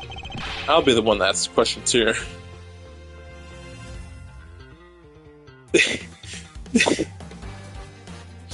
I just imagine Exodus being like, you, officer, go lick that toilet seat. See if it's warm. Yeah, maybe that's it. I probably just missed her. Nature calls, you know. Do you take me for a fool? That's a little too convenient to be true. But it's the truth. Cross my heart. I'd have to get between those titties to even get close to your heart. But that's a good one. I should write that down. I don't have enough conclusive proof to counter-argue her at this stage. You don't believe me, do you? But please, won't you give me a chance and hear me out? Okay, I'll hear you. I'll fucking hear you out. Look, I know you're suspecting me because I'm one of the crew.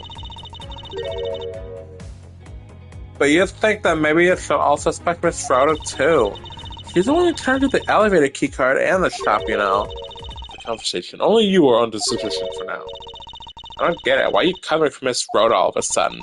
Never mind. But you wanna know something? Miss Rhoda actually kinda I absolutely have no interest in people who can't appreciate my sense of design. Now's not the time for this sort of talk.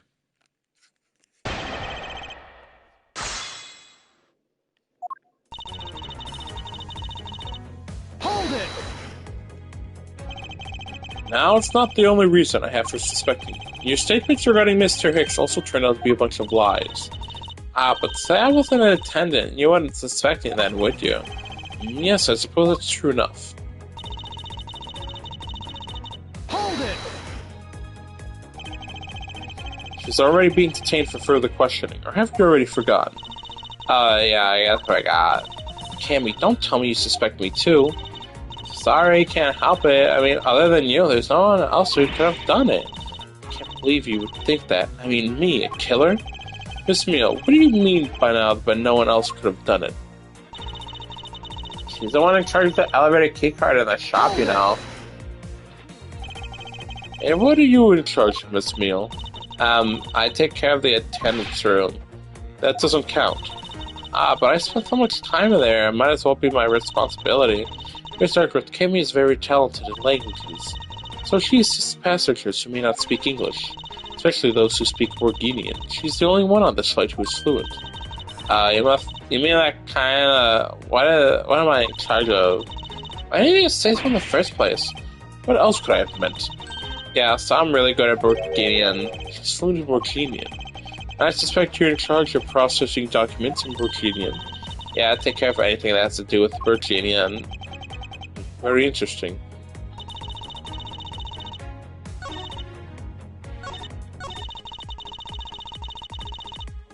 Hold it! So what exactly do you do as the one in charge of some Borginian stuff?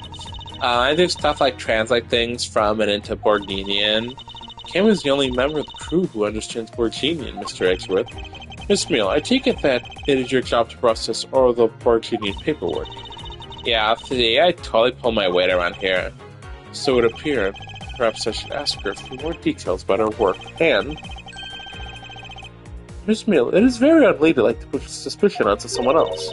That's not what I'm doing at all. I'm just saying that Mr. Rod is very sus. There you go again, pushing everything out onto her again. I don't get what you're saying. It must be a really abstract concept, huh? The only thing abstract here is the landscape inside your head. Oh, now that we're pushing her, she's like, she's not even tired now.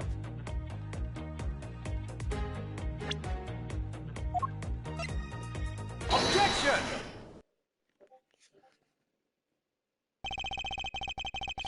So, you are the only one in the flight crew that speaks Borginian. Is that correct? Yeah, I guess so. I studied abroad in Borginia for a while. If that's the case, then this signature on this document belongs to you, doesn't it? This is a falsified piece of documentation with only one purpose, to lead anyone to read it to believe that Mr. LeBlanc's statue was loaded in Europe. The only person who could have either prepared or processed this document in Borginian is you, Miss Meal. Without your participation, the smuggling of the Aleph Red could have not occurred. Wake up, damn it! Don't sleep while I'm pointing my finger at you.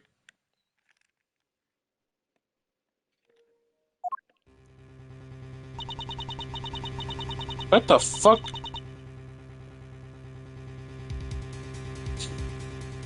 I was like, what the fuck is she doing? She's fucking blowing bubbles. Oh, I wouldn't dream of falling asleep on you, Mr. Expert. Huh? It is exactly as you say. Are you confessing that I participated in the smuggling?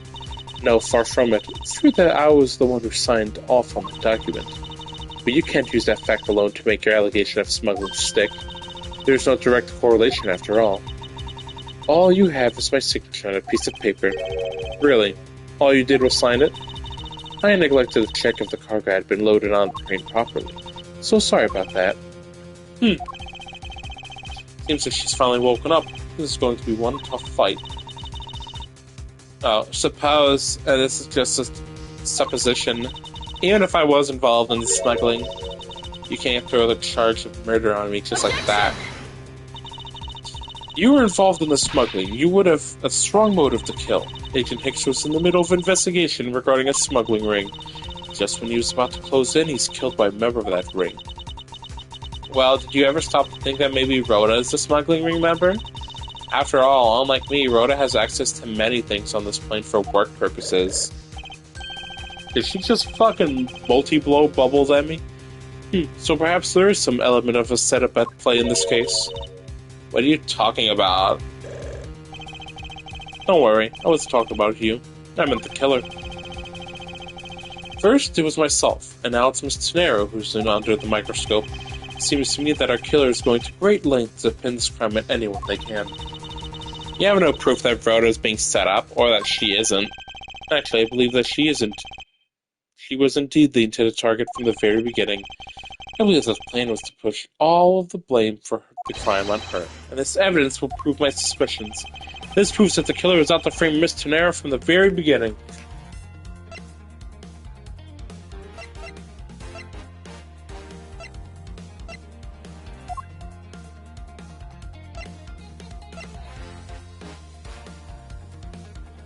Take that! The killer could have hidden the body anywhere, and yet they chose the suitcase. Why is that? Perhaps it was to move the body up from the lower deck to the first floor. However, why go through the trouble to do so? The only way all these actions make sense is if the killer had wanted to frame Miss Tenero for the murder. Miss Tenero buys a suitcase on every flight she works without fail, but should her suitcase be switched with the one containing the victim's body, that would put her in the very tight spot. Unfortunately for the killer, the turbulence put an end to that plan. There wasn't enough time to put the body back in the suitcase. Ergo, they made do with whoever was at hand, adopted their plan, and tried to frame me as I lay unconscious on the floor from the turbulence. The killer then went to hide the suitcase in the in-flight shop, and brought the piggy bank back to the elevator in order to fabricate a false weapon. A lot of work for a fruitless endeavor, wouldn't you agree? Sounds like the killer had a tough time too, huh? I mean, why did the killer need to frame someone that badly anyway? That is because of the special circumstances surrounding this particular case.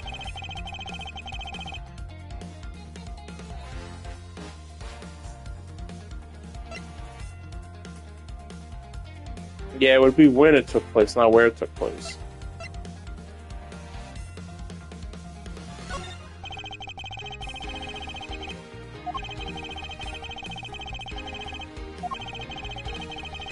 Oh no, it's the wrong one. The thing is still blinking. I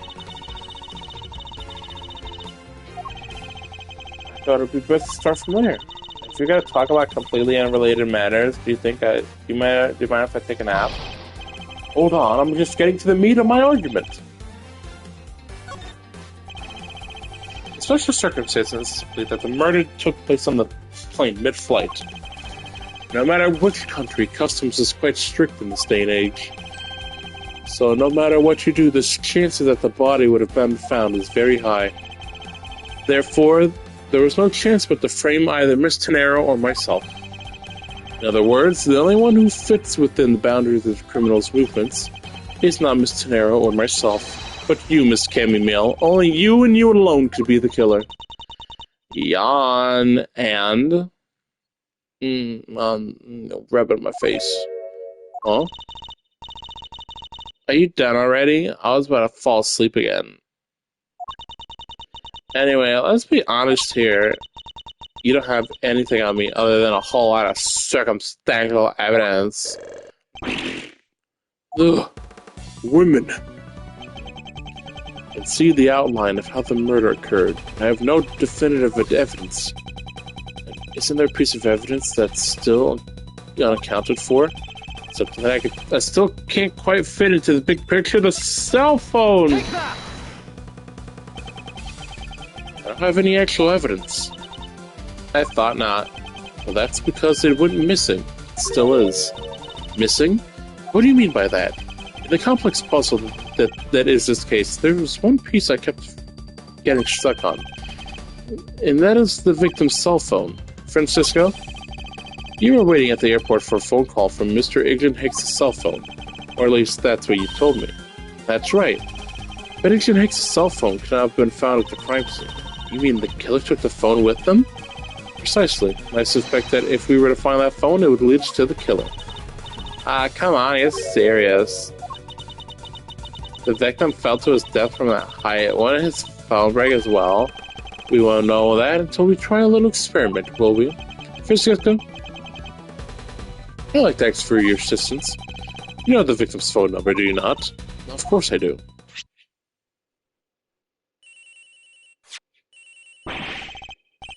Agent X's phone. It's ringing from somewhere, sir. I hear it, Detective. Now, where is it coming from? I got sleepy all of a sudden because it sounds like a lullaby I used to love as a child. I better find that cell phone fast.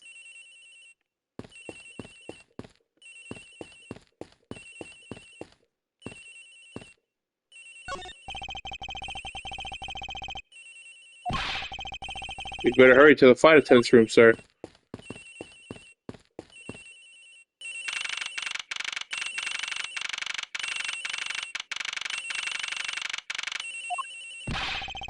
The ring is coming from somewhere in there, sir. Leave no stone unturned, Detective Gumshoe. We must find it. The ringing's coming from in here, sir. What? No, it can't be. It's gotta be the victim's cell phone. Guess whose locker is this, sir? It's Miss Tenero's. What?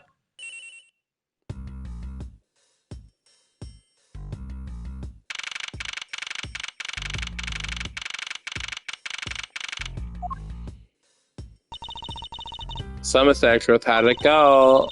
Where did you find the phone? Found it in the flight attendant's room in Miss Tenero's locker. What? What? Rhoda Tenero. I don't know anything about a phone, you fuck. It wasn't me. It wasn't me. Miss Von Carver, is it? I think it's here, Miss Rhoda Tenero. Right away. Do it right now. It'd be really cool if Gumshoe was like, "Hey, why does she talk all different? Don't we think someone completely talking in a whole different fucking attitude is like a suspicious?" Wait, I have a theory. This is related to the incident with the keycard. When the killer went to steal the keycard, they conveniently stashed the cell phone in Miss Tenero's locker at the same time. This is related to the keycard, alright? In the same way that we have zero proof that the killer did just that. Ugh. The only voice that sings the truth is evidence. This is the one bird we cannot ignore. What should I do? Francisca's right. I can't offer baseless conjectures at this point. Alright then. Why did the culprit take the cell phone from Agent X? Must have been something very incriminating. On or in it? Hold it! Hold it! Oh, okay, I'll come back. What now, Miles Edgeworth? It's not over yet. I learned that from a video game. We have yet to figure out why the killer took the phone. What? Inside this phone lies the final piece of incriminating evidence that will point us to our killer. We need to examine this phone in more detail. Zoom in. The LCD is broken. Without a screen, you can't even place a call with this.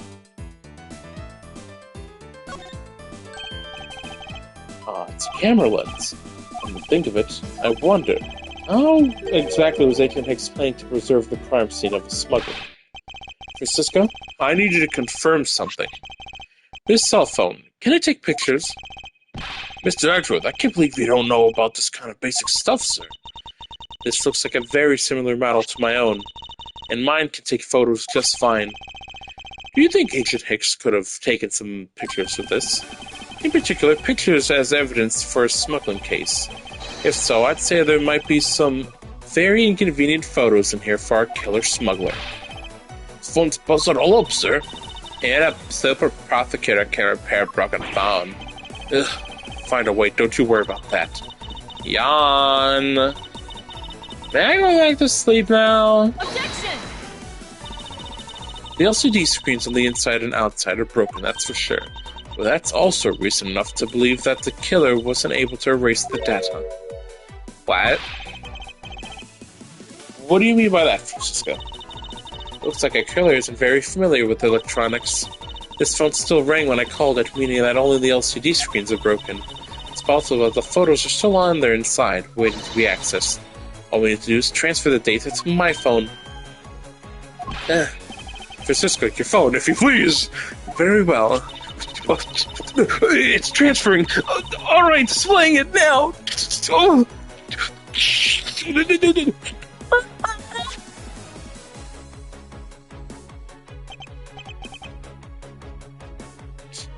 This is...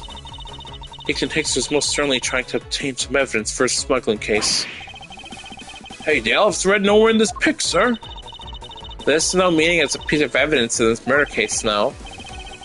Oh, she's right. There's not much we can find out from this about Agent Hicks' killer, sir. Is this it? Is this the end? Is there really nothing in this photo that we can use? The thing is here. The fact that all the suitcases are here in this photo is odd. Agent Hicks was still alive at the time, so what exactly is odd about suitcases that haven't been used yet being here? I was only pointing things out that are different between now and then. Your off-topic ramblings that puts us tenant to sleepy yet again, Mr. Miles Ashworth. I have to get sleepyhead or a rude awakening, a deafening objection and a contradiction.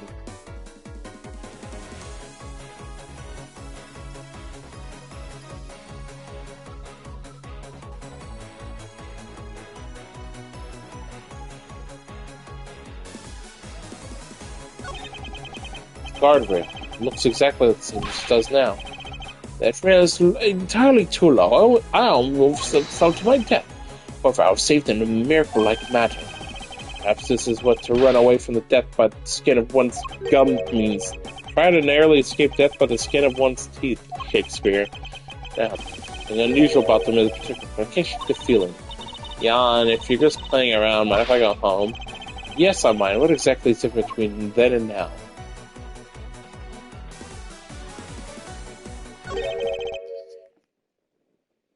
Oh, I'm dumb. What's all this? Oh, they're cargo shipped from Borginia to Zhengfa. So the reason they aren't here now is that they were dropped off in Zhengfa.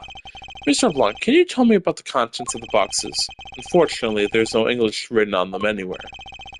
One cluster of boxes is written in Borginian.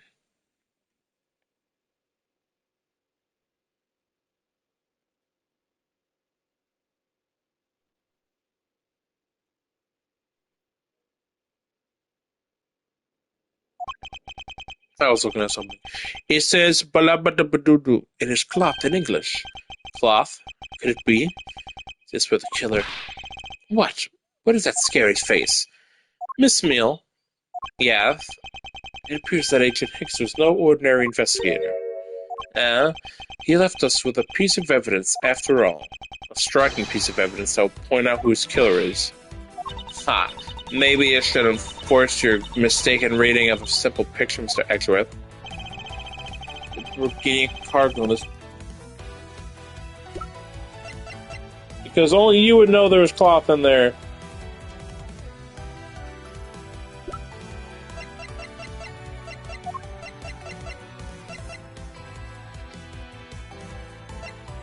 Take that! What is that supposed to prove? The killer used this piece of cloth to wipe up the blood they had spilled. There was only one thing that bothered me the whole time. Where did it come from? And now I finally have found my answer in this very photo.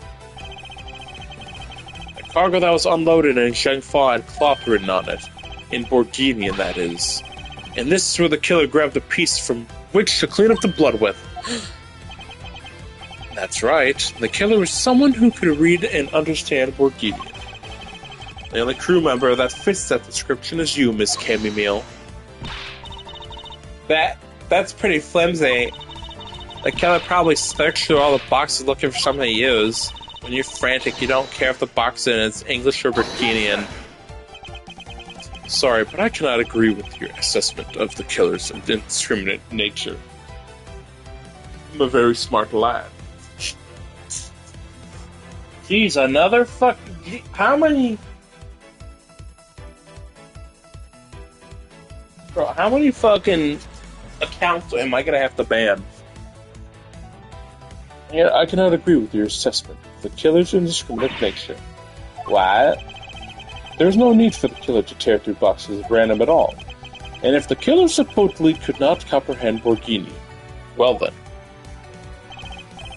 Logically, the killer would have opened this box first. Take that! Hey, it's bedsheets in English right on the box, sir. Precisely, and bedsheets would be perfect for cleaning up blood, wouldn't you say? So what are you trying to say? That if I were the criminal, this box of bedsheets would have been what I spotted first. However, the killer chose to use some Burgundian cloth. Do you have any explanation for that? The killer didn't want anyone to know that the real scene of the crime was this cargo hold. So they were afraid to leave signs that the box for the sheets had been opened. However, the Burgundian cloth, well, that's a horse of a different color. Because the killer knew that it was going to be unloaded in the Republic of Zhengfa. That's right. That is why the Burgundian cloth was used. And the only Burgundian reader on board who could have made such a calculated decision is you, Camille. You and you alone. It'd be very easy for us to confirm if any of the boxes were resealed. All we have to do is contact the Zhengfa authorities in time. We may even find other evidence to incriminate our killer with these boxes. Grrr. So, what do you say, Miss Meal? Why not confess to your crime here and now? Or would you rather wait and see we find out from our investigation in Zhengfa?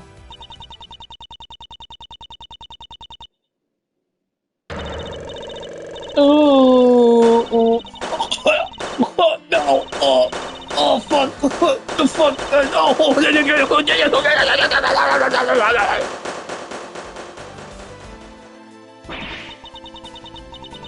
He was there, Paul. I couldn't stop it. I brought him here. He started taking pictures. I couldn't be found out. I was scared. I was in trouble. I pushed him.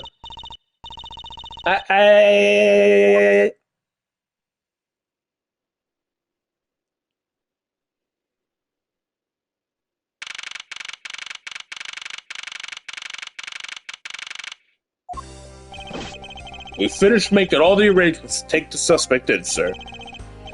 Very good, Detective. What about the smuggling route? Did she say anything about that? They're taking her down to the precinct now. Hopefully we can get more out of her there. Whenever we even approached the topic, she just started foaming at the mouth. It was scary, sir. She probably wasn't prepared to commit a murder all of a sudden. One thing is for sure, the ring behind this whole mess means serious business. Looks like there's a lot more than this case that meets the eye. Mr. Edgeworth, I just want to say how much I appreciate everything you did. Thank you very much. It was nothing. In fact, I should be the one thanking you for your cooperation. But truly, if it wasn't for you, I might not be here right now. Instead, I can continue to serve our passengers as a flight attendant. I hope that, please accept this as a token of my appreciation. I see. You don't have to take it if you don't want it. No, I mean, I would never turn down a lady's generous offer. Oh, thank you. I'm sure it will serve you well. Remember, we here at GoU Airlines are always ready to serve, Mr. Exworth. Thank you. I'll keep that in mind. Now, I must bid you farewell.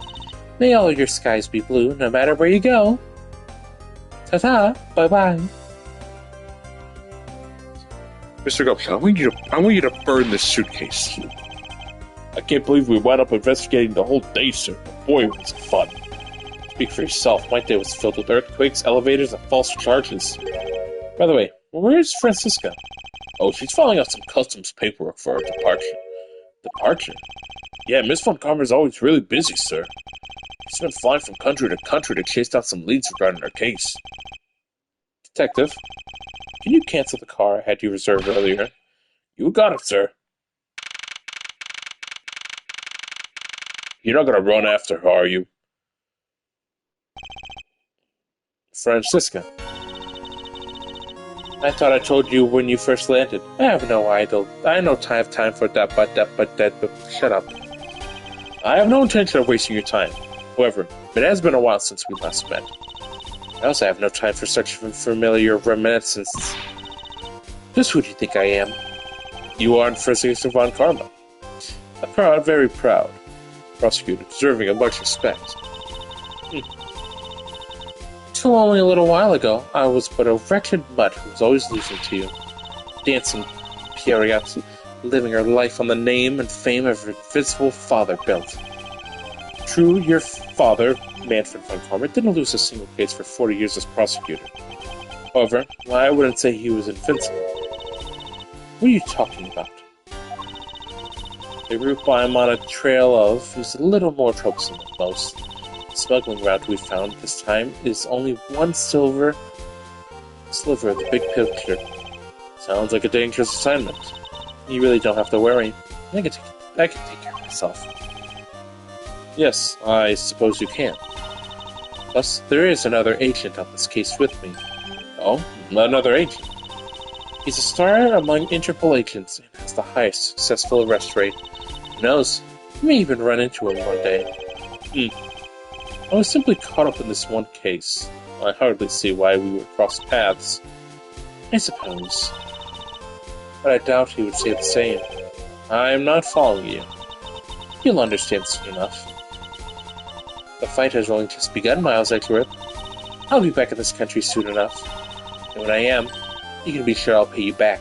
In full. See you later, fucker.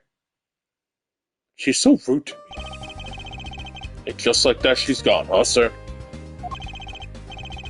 Don't you just love to watch her leave? Mr. Edgeworth? Mr. Edgeworth? I heard you the first time. Thank goodness. I can finally rest easy now. I won't have to watch out for a whip. Detective Gumshoe, I want to thank you for all your help and cooperation. It was nothing, sir. I was just happy to be able to work with you again. Ho, ho, ho, ho. I think I'm going to celebrate by adding a little extra salt to my instant noodles tonight. Just how much did you cut his salary by, Francisco? Detective, I was wondering if you might give me a ride down to the prosecutor's office. Sure thing. Sure thing, sir. I'll even fly down the road in the patrol car if you want. Don't make me remind you, Detective, safety first. Thus I solved the first case upon my arrival home. Francisca von Karma, the smuggling route she was after. The leaders of that ring had already put their trump card into play. The players on the other side of this war. They would begin to make themselves known to the next instant. Huh? Edgeworth speaking. Finally. I called who knows how many times. Earlier, before I could get through. And you are? Have you forgotten my voice, Miles, my boy? Mr. Armano? Ernest Armano? Correct? So you remember me. I know it's rather sudden, but I can't ask of this to anyone else. There's been an incident, Miles. My son, he's been kidnapped. He's been kidnapped. The end. I think I'll call it here. It's late. I wasn't going to do Dark Souls, but then I was like, I'm going to do Dark Souls. And look at that. We beat Dark Souls today.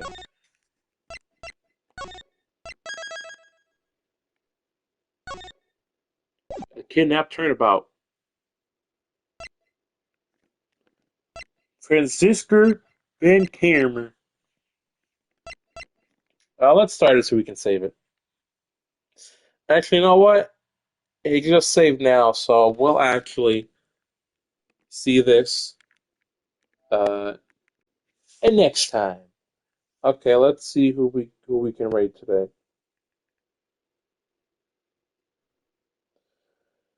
Who wants to get raided?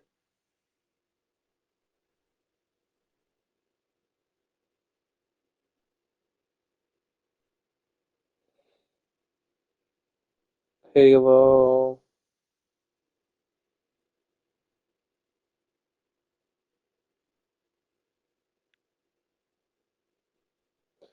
You know,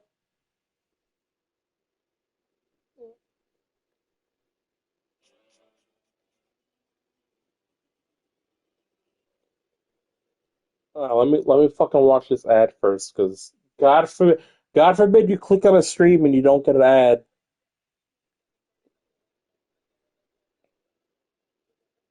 Not only do you get an ad when you click on a stream, you watch the stream for 8 minutes and then get 3 minutes of ads.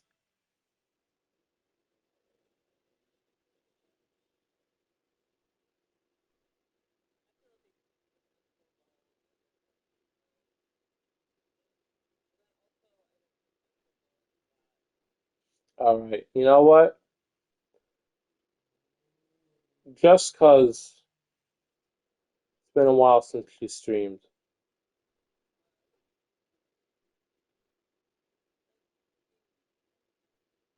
All right, where's she at? Where's she at? Where's she at?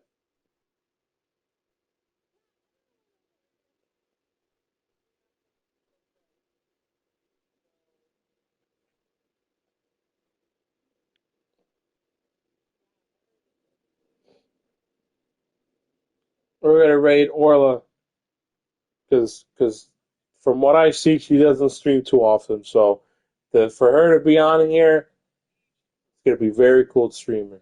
Even though I only got the one person, oh well. What are you gonna do? All right, take care, guys. Bye bye. Bye bye.